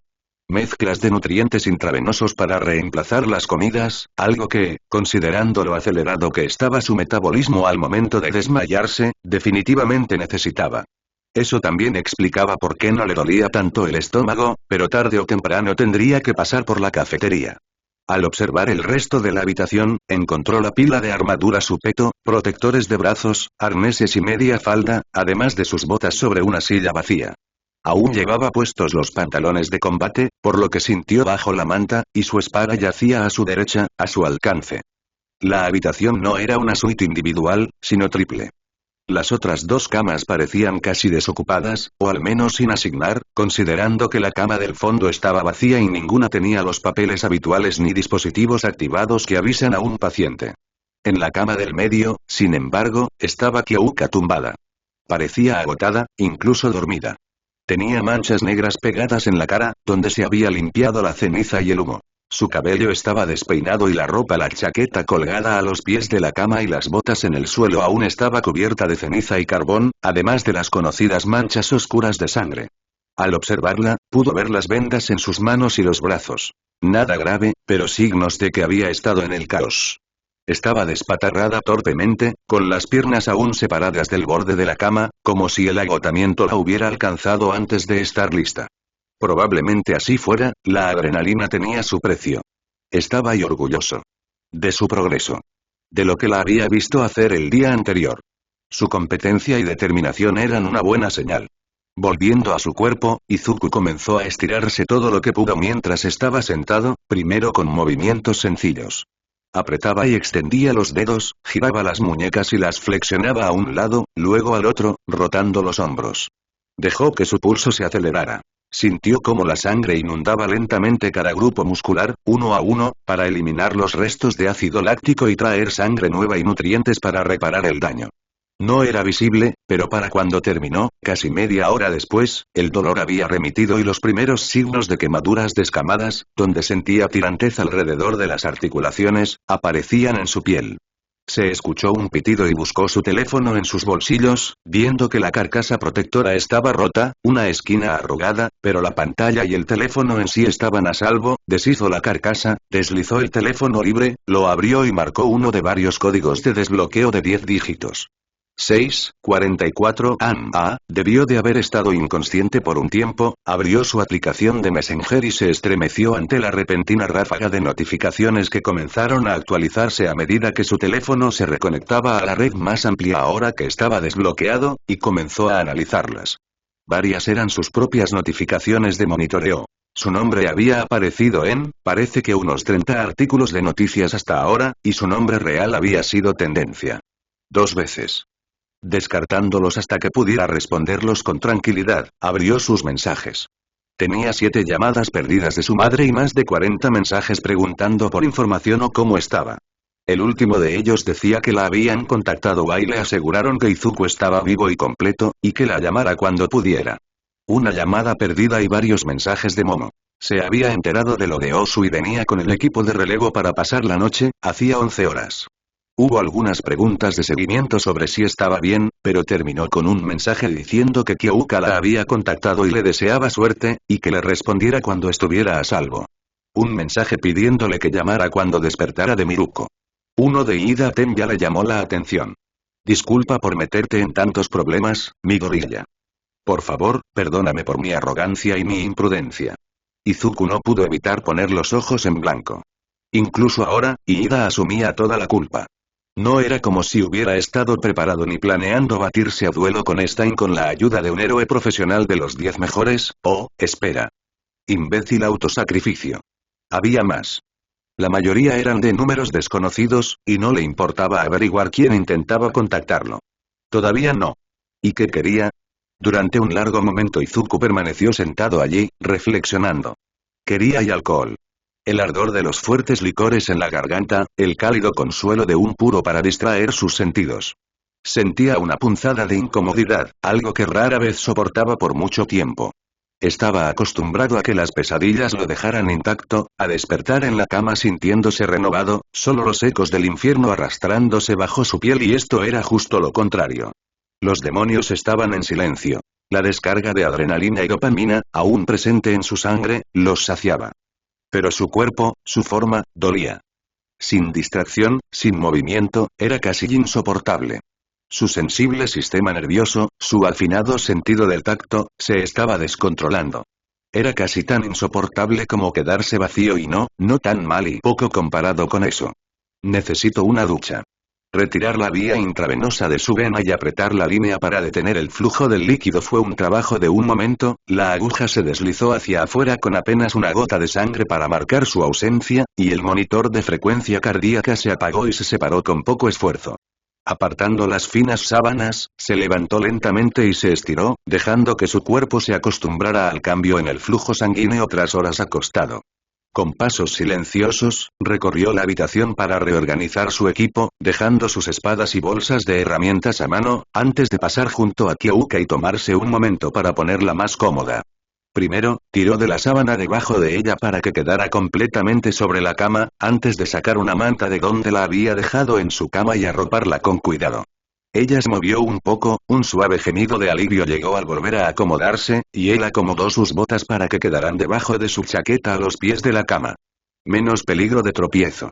Hecho esto, se dirigió al pequeño baño y ducha de la habitación, deteniéndose en un armario para saquear un par de batas de paciente y algunos pantalones holgados con lazo, la ropa suelta tipo bata que se encuentra omnipresente en los hospitales de todo el mundo. Al entrar al baño, tuvo la oportunidad de ver su reflejo y frunció el ceño al ver el desorden. Su cabello, normalmente compuesto de rizos lisos e iridiscentes, con tonos verdes que reflejaban la luz en rizos sueltos, era una maraña de sudor y grasa. El verde parecía más el brillo del aceite cáustico que su color habitual. Con un suspiro, rebuscó en el tocador y los cajones del pequeño baño, rebuscando entre la variedad de cepillos de dientes, jabones y peines desechables, antes de suspirar de frustración al ver que solo tenían peines de plástico baratos y un par de pinzas negras para el pelo. Tendría que bastar. Se quitó los pantalones, recogió una selección de jabones, champús y lociones disponibles, un par de peines desechables y una toalla. Mientras el agua tibia comenzaba a correr en la ducha, Izuku disfrutó al lavarse por fin la sangre y la ceniza del cuerpo. Durante un largo rato, dejó que el agua ligeramente fría aliviara la picazón de las quemaduras, antes de subir lentamente la temperatura. Allí, mientras el amanecer coloreaba lentamente la habitación, a través de la ventana, Izuku limpió lo último de Osu de su piel. Entonces, con el siseo del aire represurizado, Izuku se apoyó contra el lateral de la esclusa. La gravedad artificial se activó al dejar la caja de suministros de la lanzadera en la cubierta con un golpe seco. Tras comprobar que el cargador de su pistola estaba lleno y la escopeta recargada, respiró hondo y pulsó el control de la puerta. Con un zumbido, la puerta interior se abrió y se deslizó, revelando una vez más el espacio abierto del laboratorio de ferretería. Por un momento no vio nada moverse. Extendiendo la mano, agarró el borde de la caja de suministros y la deslizó hacia afuera de la rejilla de aire, antes de pasar junto a ella, moviéndose a paso bajo y lento, con la pistola levantada mientras escaneaba el área de trabajo abierta. Nada se movió. Bajando la pistola, y ya fuera del vacío, se arrodilló junto a la caja y metió la mano en los bolsillos de su traje, sacando un fajo de paracord y una correa de repuesto para la escopeta. Colocó el arma en la caja, con el cuerpo mirando hacia el compartimento, y se puso manos a la obra. Enrolló el cordón y formó un arnés rápido que rodeaba la caja, con 2 presillas colgando a cada lado para facilitar su transporte. Y con el clic de un par de mosquetones, los ganchos perfectos para la correa de la escopeta. Colgándoselo del hombro izquierdo, podría cargar el maletín y soltarlo cuando lo necesitara, y su brazo izquierdo quedaría libre en segundos. Pero por ahora, intentaría ser rápido y silencioso. Con el maletín asegurado, se marchó. Caminando silenciosamente por la pared, con el arma haciendo barridos lentos de la habitación, regresó al vestíbulo principal de la Talos 1. Por supuesto, mientras el compartimento de hardware estaba libre de tifón, la habitación de al lado no estaba.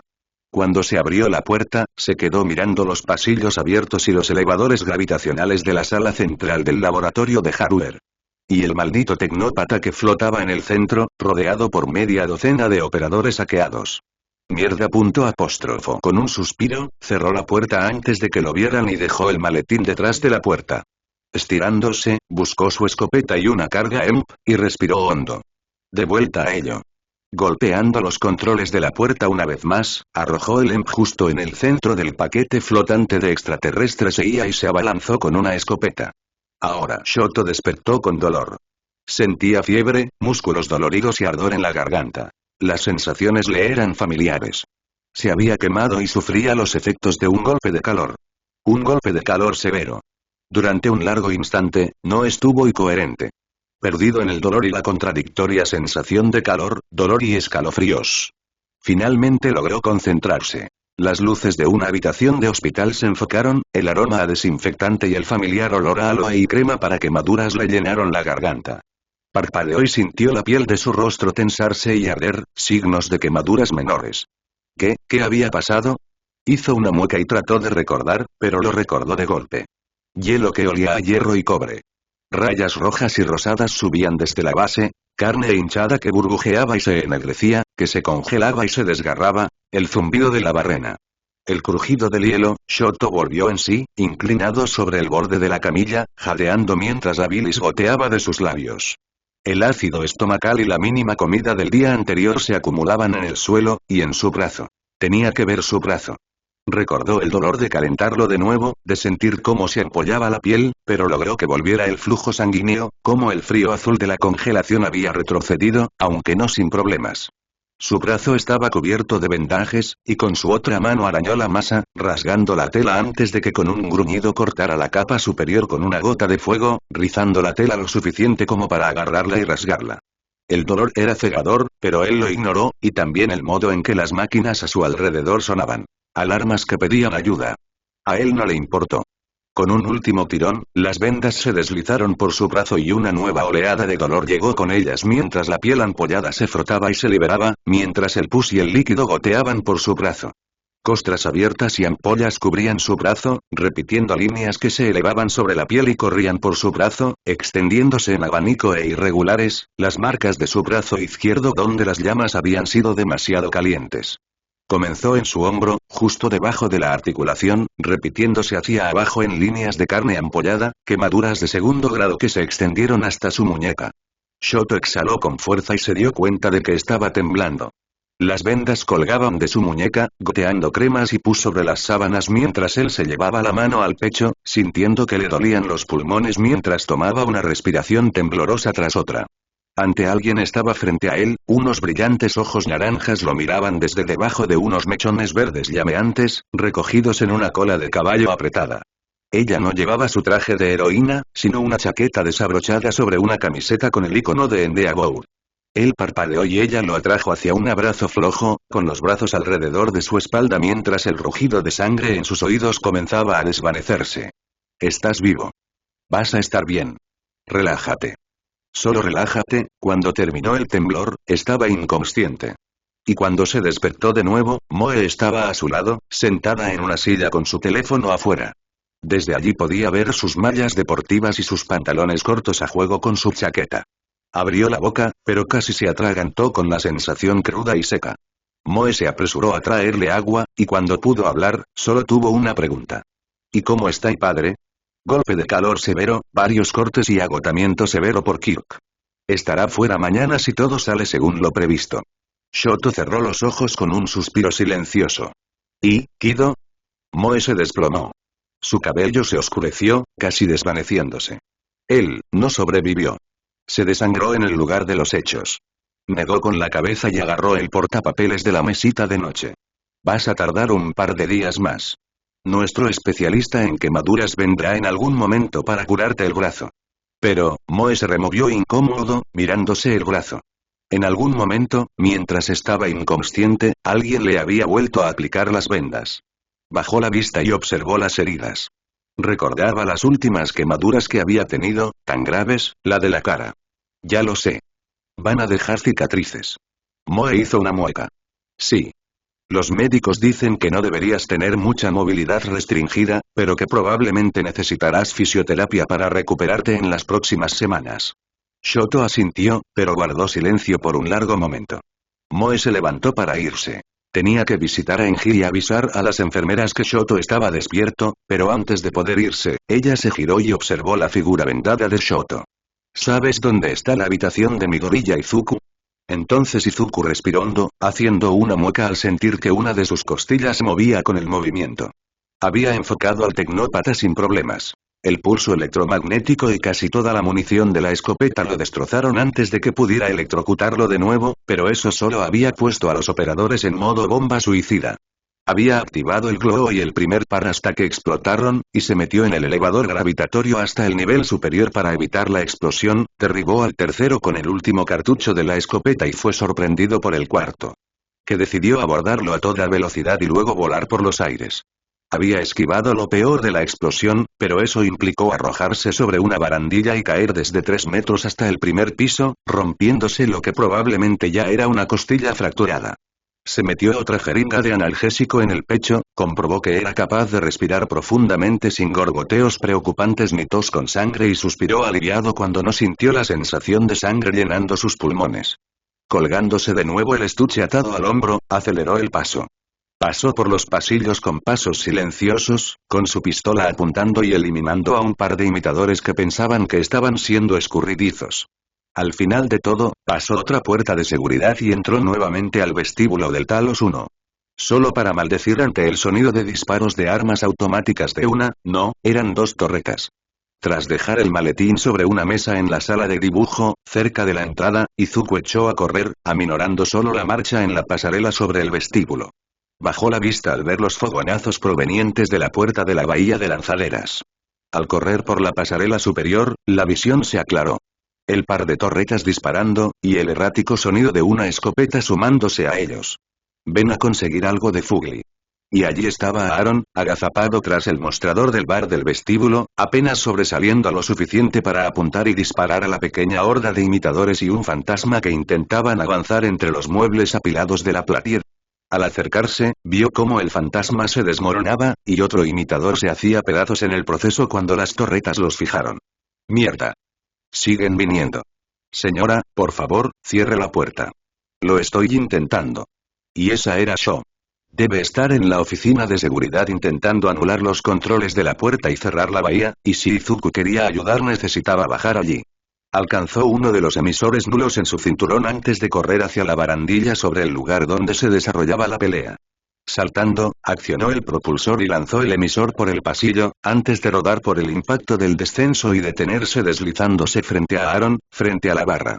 Mientras el fantasma se tambaleaba hacia atrás, más disparos de las torretas dieron en el blanco, desprendiéndole trozos de extremidades, y luego destrozando al tifón. Niño. Perdón por llegar tarde, no hay tiempo, muévete. Y cuando Izuku se giró, vio que las puertas de la bahía se abrían para revelar otro par de fantasmas, y detrás de ellos, por el pasillo, lo que les había abierto las puertas flotaba tras ellos. Otro maldito tecnópata. Mierda. Una explosión de chispas estáticas se arqueó a través de los accesorios de latón del pasillo, la luz se arqueó en dirección a Izuku incluso cuando las torretas se paralizaron, temblando. No hay tiempo. Saqué a mi pequeña red, Izuku dejó que sus reflejos se activaran, su pulgar activó sus propulsores incluso mientras saltaba sobre los rayos que corrían hacia él, un pie atrapó la barandilla justo a tiempo para lanzarse hacia adelante, su mano agarró los hombros del primer fantón mientras giraba, su rodilla golpeó al segundo cuando el primero se asustó bajo su agarre, la masa semisólida de su torso se deshizo con el contacto, solo para que el gatillo de su cañón glow hiciera clic en su lugar, la masa que se deshizo se congeló en una masa empapada de glow incluso cuando se unió a sus manos. Pero eso estaba bien, ya estaba alto, la mayor parte de su peso suspendido en sus manos, y sus botas estaban atascadas en el impulso completo. Con un gruñido de esfuerzo, realineó sus plantas hacia arriba y estrelló el torso contra el suelo aún electrificado con un sonido parecido a la porcelana rota, los zarcillos congelados se rompieron con el impacto, incluso mientras Izuku flexionaba los brazos y empujaba hacia arriba y hacia afuera de la masa, las botas parpadeando cuando se quedaron sin aire almacenado, justo a tiempo para que él pateara la masa flotante del tecnópata hacia la cresta de la puerta, por encima de la cubierta de los fantasmas que habían sido su vanguardia. Con un repentino zumbido, escuchó las torretas y tiró de sus pies hacia abajo, girando hasta convertirse en una bola mientras las torretas se reiniciaban. Y entonces el espacio sobre él se llenó de disparos de armas totalmente automáticas. Ahora Momo se secó el sudor y el agua de lluvia de la cara, haciendo una mueca de dolor al desaparecer una línea gris por su brazo. Fagún y su agencia, incluida ella, se habían apresurado a llegar a Osu tras todo. Era demasiado tarde para las peleas. Todos los Nomu llevaban horas muertos antes de que siquiera llegaran a los límites del distrito. Se llevaron un par de camiones de comida de la agencia Fagún, uno conducido por Fagún y el otro por Shiro. Ella había viajado con Shiro, y él había notado su ansiedad por lo que había sido de sus amigos en la pelea. En un esfuerzo por distraerla, había comenzado a hablar sobre para qué estaban preparados exactamente los camiones de comida. Y los detalles eran asombrosos. Todo el equipo de cocina real, las superficies para cocinar y preparar, estaban diseñadas para ser ultraligeras y ocupar un tamaño y espacio mínimos, dejando casi el doble de almacenamiento que un camión de comida convencional de marca y modelo similar. Gran parte de este espacio estaba ocupado por ingredientes no perecederos como fideos, arroz, harina, granola y más. Pero también había 2 congeladores en cada camión llenos de carne, lácteos, frutas y verduras. Una vez al mes, siempre que necesitaban reabastecerse, Fagún conducía a cualquier parte de Tokio que reportara la mayor población de personas sin hogar y descargaba comidas sencillas a todos los que pasaban de forma gratuita.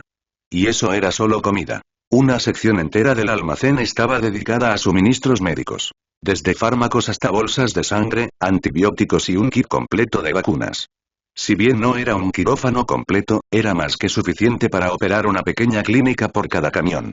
Y en una emergencia como la de Osu, o un desastre natural como un terremoto, una inundación o después de una tormenta tropical, eso era vital. Momo también aprendió que, además de ser dietista certificada, Shiro también era médica de campo certificada y farmacéutica actualizada con títulos en bioquímica y enfermería. Cuando llegaron a Osu, las calles estaban lo suficientemente despejadas para que los camiones pudieran entrar en el meollo del asunto, y luego la cosa se puso agitada. Osu tenía una población combinada de policías y bomberos de aproximadamente 15.000 personas, a razón de aproximadamente 3 policías por cada bombero.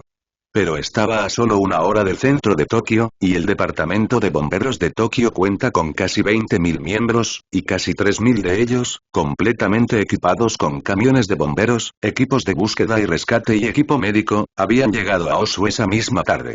Para cuando se instalaron los camiones de comida en los dos principales campamentos de búsqueda y rescate, los socorristas estaban desfallecidos, hambrientos y cansados, y se contaban por miles. Y eso sin contar a la población civil.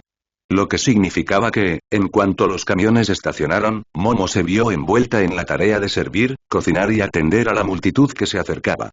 Shiro estaba concentrada en la comida, dándole indicaciones según fuera necesario, pero dejándola concentrarse en la gente. Durante casi otras 3 horas seguidas, estuvo sirviendo y ayudando a la multitud. Repartieron cajas de botellas de agua y sirvieron tazones de arroz con carnes y salsas energéticas. Para cuando la multitud se dispersó, los equipos de rescate regresaron para reanudar la búsqueda y el rescate y los bomberos regresaron a los puntos críticos. Ella estaba agotada. Se había quedado dormida en el asiento del pasajero del camión alrededor del anochecer y solo se despertó temprano en la mañana para servir el desayuno. Durante la noche, los últimos incendios se habían extinguido y comenzó una lluvia ligera. El hollín y las cenizas hicieron que los charcos de lluvia se volvieran negros y grises. Los demás equipos de rescate la elogiaron y la criticaron alternativamente. Apagó los últimos incendios, pero dificultó aún más mover escombros y excavar entre los daños. Finalmente, con el desayuno servido, Shiro y Farun le dieron permiso para ir a buscar a sus amigos. Tras resguardarse de la lluvia y entrar en el vestíbulo del hospital, Momo se dirigía a las escaleras. Izuku, según le había escrito Kyoka, estaba metido en una de las habitaciones más difíciles de alcanzar. 4º piso, al fondo del ala.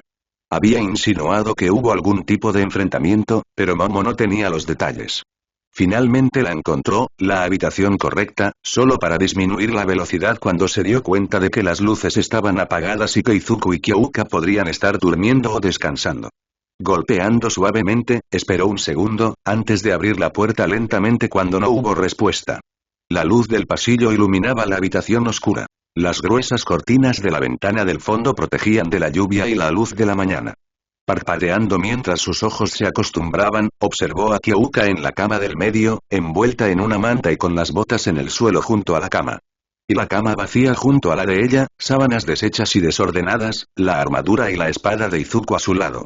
Por un momento, casi entró en pánico, preguntándose dónde había ido su amigo, qué le había pasado, antes de que la puerta del baño privado de la habitación se abriera y una luz intensa se derramara en la habitación. Destacado desde atrás, un Izuku sin camisa se apoyaba contra el marco de la puerta, su cuerpo era todo líneas tensas, vapor detrás de él y el brillo húmedo de su cabello colgando pegado a su cuello y hombros y la piel mostrando que había estado en la ducha recientemente. Por supuesto, al verla, su cuerpo se relajó. Izuku exhaló mientras se apoyaba con más fuerza en el marco, con un profundo cansancio aflorando a la superficie de su expresión.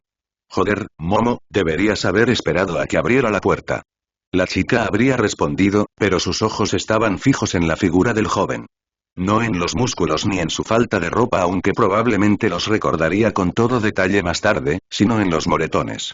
El torso de Izuku era un mosaico de amarillos y morados oscuros. Ampollas alrededor de la zona donde había estado expuesto al calor, ahora descascarándose, revelando piel rosada y fresca. Incluso se veían algunas pequeñas costras donde los cristales habían rozado la armadura. Las articulaciones parecían inflamadas. Secciones de sus brazos y hombros con capilares reventados de un brillo intenso se extendían como membranas, signos de que estaba sobrecargando su cuerpo. Su rostro no estaba mucho mejor. Toda su mandíbula tenía la sombra oscura de un moretón que se estaba curando hasta el cuello, y bajo sus ojos había ojeras por la presión de la máscara contra su rostro. Mientras ella lo miraba, él extendió la mano y se frotó la cara.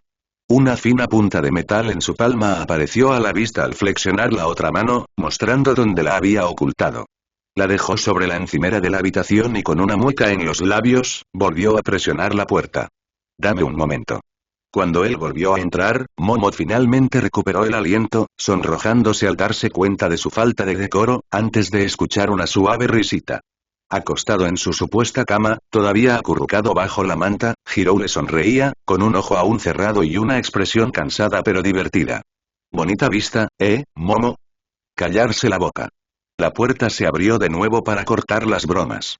Izuku ahora llevaba lo que parecían 2 finas túnicas de paciente, una debajo de la otra. Una al revés, con la suave superficie ceñida al pecho, la otra abierta y ajustada.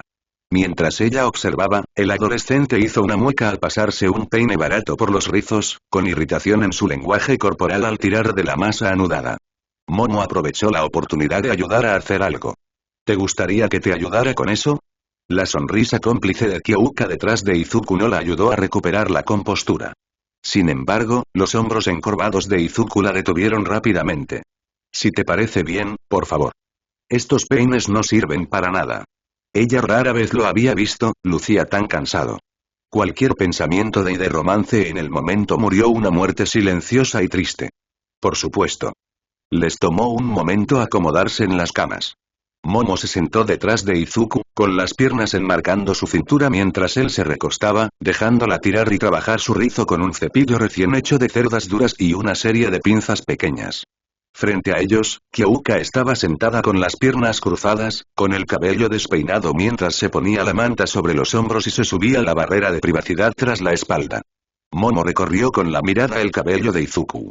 La masa húmeda de rizos y las puntas enredadas parecían un poco más cobardes en este momento tan cercano y personal.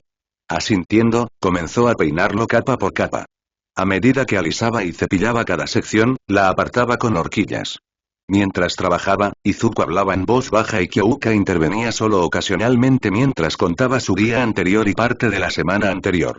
Miruko y la revelación de que lo habían elegido para prepararla para Stein, así como para perfeccionar sus propias habilidades.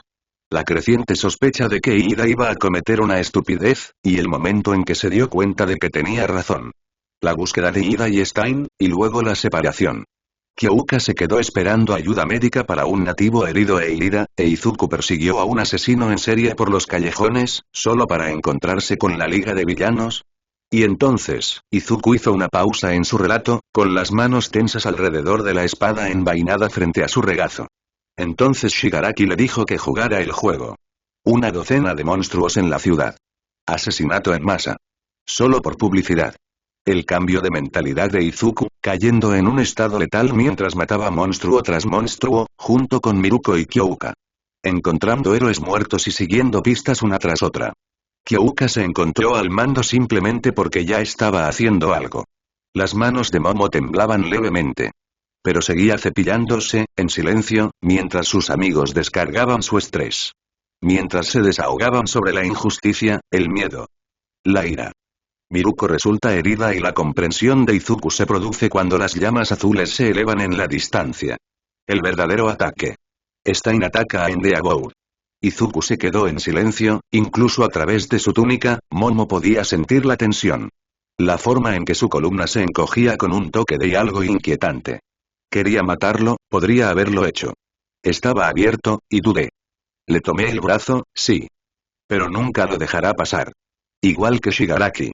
Otro cabo suelto, sintió como su cuerpo se estremecía por la tensión. Respiró y dejó escapar un suspiro entrecortado antes de volver a hablar. Su voz era monótona, ajena al miedo y la desesperación que Momo sentía con tanta fuerza en su corazón. Kyouka se ajustó aún más a la manta en respuesta. El monstruo definitivo. Más allá de todo lo que un Nomu había mostrado hasta la fecha. Enorme. Astuto. Adaptable. Usa sus peculiaridades de maneras nuevas y únicas. Izuku habló de cómo lo mató. Cómo supo que era otro monstruo. Otra fusión de cadáveres inocentes y ciencia malévola. Y cómo juró que cuando lo miró, fue para reconocerlo. Que de alguna manera le enseñaron a un monstruo sin mente a reconocerlo y a odiarlo.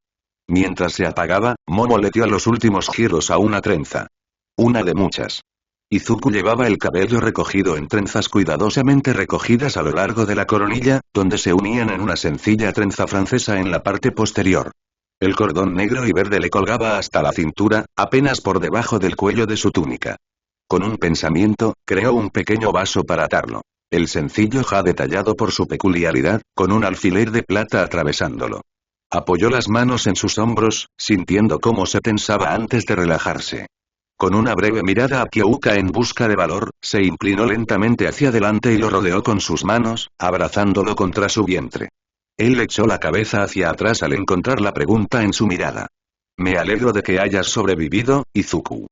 Durante un largo instante, el joven se sintió tenso, antes de prácticamente derretirse en su abrazo, y quedarse flácido contra ella. Él no dijo nada. Ella no necesitaba que lo hiciera. Entonces el último de los tifón cayó, la escopeta de Izuku se mantuvo firme buscando una salida falsa y el emblema verde en las puertas parpadeó antes de volverse rojo. La puerta está sellada de nuevo. Buen trabajo, mi gorilla. Me alegro de haber llegado a tiempo. Aaron, ¿estás bien? El pálido exprisionero se inclinó sobre la barra con una mirada de alivio.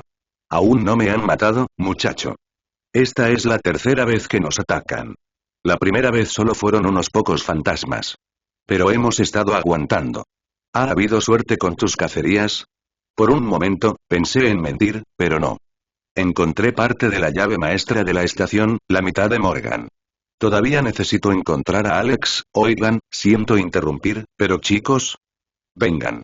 La voz de Danielle salió de los altavoces de la sala de seguridad, y Aaron e Izuku se dirigieron allí, dando vueltas hasta la puerta lateral y atravesándola, encontrando al especialista técnico en la consola de seguridad, navegando a través de los sistemas de comunicaciones de la estación. ¿Qué está sucediendo?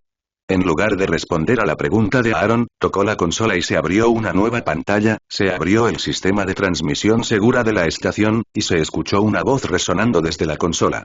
En la pantalla aparecía la identificación de El Azar. Una imagen de perfil de una mujer tensa, de piel oscura, mirando a la cámara. Ya era hora, Sam. Jefe, no soy técnico de comunicaciones. Hago lo mejor que puedo. Mika, soy el jefe de seguridad del Azar, ¿me oyes? Sara. Sí, te oigo.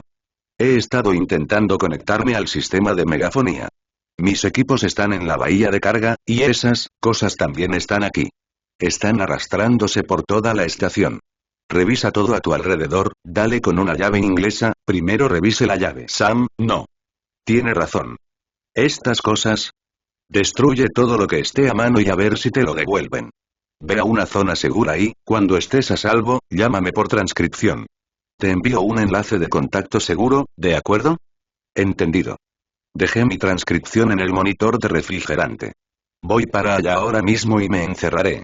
Cuando la conversación grabada se cortó, Izuku ya se dirigía a la otra consola. Danielle, ¿puedes conectarte al sistema de megafonía de cargo? ¿O a la transcripción del Azar? El técnico asintió y empezó a teclear. No tengo mi antigua transcripción, pero, Izuku sonrió y rebuscó en su traje, sacando un fajo de transcripciones. Tengo el tuyo. Creo. Hizo una pausa, con aspecto confundida. ¿Dónde? La expresión de Izuku la interrumpió. Claro. Rebuscando. Buena idea. Aaron claramente no estaba seguro de lo que estaba pasando, pero cuando Izuku miró hacia atrás, estaba contento de estar sentado en la silla detrás del escritorio con su escopeta sobre su regazo y el cuerpo desplomado, exhausto. Izuku miró el reloj mientras seguía escribiendo e hizo una mueca. Había recibido una descarga hacía casi 4 horas, y Danielle debía de haber llegado hacía apenas 20 minutos. Y aparte de desmayarse en la mesa de operaciones, Izuku llevaba casi 14 horas despierto. Hablando del paso del tiempo y mientras esperaba que se cargara el registro de empleados, incluidos los datos de seguimiento de cada transcrito a bordo, tocó su propio transcrito para comprobar su neuroestabilidad. Integridad neurológica. 91,22%. Estabilidad de neuromod. Alta. Bien. Debería poder integrar Artistry antes de partir. Ya tenía parte de la anulación maestra. La mitad de Morgan, lo que, pensándolo bien, probablemente significaba que Morgan, el personaje, volvería a la acción pronto. Necesitaba la mitad de Alex, pero eso dependería de que el propio hombre entrara en acción, y sus instintos y sentimientos, a medias recordados, le decían que aún faltaba un tiempo. Pero el Azar, recordaba fragmentos de su interacción con ella. Consejos para manejar la escopeta, algunos recuerdos donde tenía su archivo de voz. O, en un caso, su transcripción, lo cual no auguraba nada bueno para la supervivencia del jefe de seguridad. Tendría que buscar señales. Posiblemente en la división de neuromodificación, si no me fallaba la memoria. Pero por ahora, hola, bahía de carga. ¿Me oyen? Soy Danielle Shaw, en la oficina de seguridad del atrio. ¿Me oyen? ¿Qué, Shaw? ¿Qué demonios estás haciendo?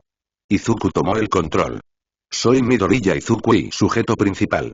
He establecido el atrio como lugar seguro. El técnico Shaw encontró recientemente sus grabaciones de megafonía y acabamos de contactar. Por favor, confirme el estado para que podamos reagruparnos y apoyarnos mutuamente. La infestación de tifón significa que cualquiera que esté solo está en riesgo. Midoriya, pensé que todavía estabas confinado en el Neuromod, hubo una brecha. Aparte de mi celda de aislamiento, creo que casi todos los demás investigadores están desaparecidos o muertos. Mierda. Estamos encerrados aquí. Los controles de las puertas que dan al Guts están fritos, y el resto de la carga, y el ascensor de salida, están abarrotados. Tenemos comida para un par de días, pero no tenemos ni de cerca suficiente munición para organizar una fuga. Y sin un reciclador ni un fabricante, ni siquiera podemos conseguir más suministros. Izuku miró hacia el atrio central. Tenemos el ascensor en el vestíbulo ahora mismo. Dame media hora. Intentaré pasar de largo. Mientras tanto, cuídate y sé precavido. Si no puedo llegar en ascensor, veremos qué otras opciones tenemos. Entendido. Nos mantendremos en contacto, pero ¿me puedes hacer un favor? Se suponía que Mikaela, la administradora jefa de sistemas, se refugiaría en la central eléctrica, pero no he tenido noticias suyas. Escuché el mensaje. Aunque no pueda llegar pronto, intentaré ir hacia ella. Cabeza, no. Recuerdo tus pruebas, has recuperado algunos de tus neuromods, ¿verdad? El entrenamiento. Izuku hizo una pausa, pero habló con calma, incluso mientras su mente daba vueltas. Una buena parte de ellos. Ella sabe de mis experimentos, al menos lo suficiente como para saber que estoy recuperando recuerdos y entrenando de alguna forma. Jefa de seguridad, ¿cuánto sabía de los planes de Morgan y Alex? Parece que la han dejado morir, pero quién sabe, juegos mentales dentro de juegos mentales. Odio esto. Entendido. Confío en que harás lo que creas conveniente. Voy a asegurar nuestra ubicación lo mejor que pueda. Hablamos pronto. Buena suerte, Elezar. Tú también, Midoriya. Cuando la línea se cortó, Izuku se inclinó hacia adelante y dejó escapar un suspiro, plenamente consciente de las miradas de Aaron y Danielle sobre su espalda. Necesito ir al médico antes de ir a cualquier otro sitio. Vengan a caminar y hablen conmigo. ¿Qué me he perdido? Ahora Shoto se detuvo en la puerta. Tenía el brazo derecho atado de nuevo, en cabestrillo sobre el pecho. La camiseta suelta del hospital colgaba de sus hombros, una pobre imitación de capa que intentaba darle al menos algo de calor. Burnin había querido acompañarlo para vigilarlo.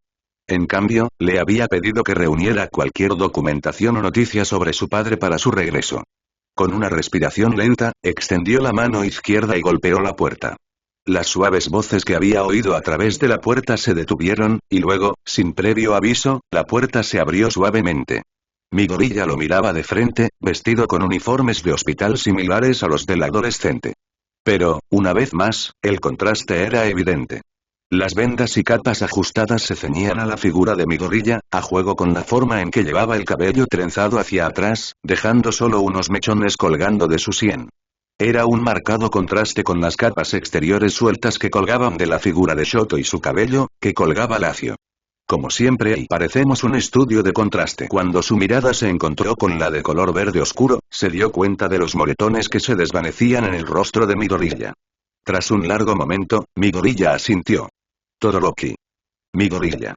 Vengo a darte las gracias. ¿Puedo entrar? El adolescente verde volvió a mirarlo lentamente, antes de asentir y retroceder. Al cruzar la puerta, con la vista adaptándose a la habitación en penumbra, Todoroki tomó la mano que Midoriya sostenía tras la puerta y el cuchillo que le apretaba el brazo. Armado incluso en reposo. En un lugar supuestamente seguro. Todoroki tomó las formas de Yaoyorozu y Hirou, ambos sentados juntos, con mantas sobre sus regazos mientras miraban con curiosidad. Por un momento, se sintió y claramente cohibido por tener audiencia. Pero no. Vino aquí por una razón. Cumpliría su palabra. Dio un paso más allá, calculando las distancias a ojo, y lentamente se inclinó ante Midoriya, ignorando cómo el otro adolescente se congelaba. Midoriya. De no ser por tu rápida respuesta, habría muerto en la plaza. Y si no, mi padre y sus secuaces seguramente habrían muerto. Ya sea por los esfuerzos del asesino de héroes o por las criaturas que se desataron junto a él. Durante un largo momento sostuvo su arco, con los ojos casi cerrados y solo la vista de los pies enfundados de Midoriya a la vista. Entonces Midoriya suspiró. Ponte de pie, Todoroki. Tu llamada me proporcionó información crucial. Haciendo una ligera mueca de dolor al sentir que algo tiraba, Shoto volvió a ponerse de pie y observó a Midoriya con los brazos cruzados. ¿Qué otra cosa? Ahí por supuesto que se dio cuenta. Entréname. Las palabras eran y duras. No el acto, sabía que mi gorilla tenía lecciones que aprender. Pero incluso mientras lo decía, hielo, teñido de rosa por la sangre, con vetas de un color más oscuro filtrándose desde el suelo hacia arriba a través de lo que debería ser blanco puro, le recordó la plaza. Por favor, entréname para matar monstruos. Mi gorilla permaneció allí, con el rostro inescrutable, su mirada penetrante e inquebrantable, la sensación de presión, tan familiar después de enfrentarse a Stein, llenando el aire. No puedo enseñarte. Shoto se estremeció, pero mi gorilla continuó. No tengo un don de emisor.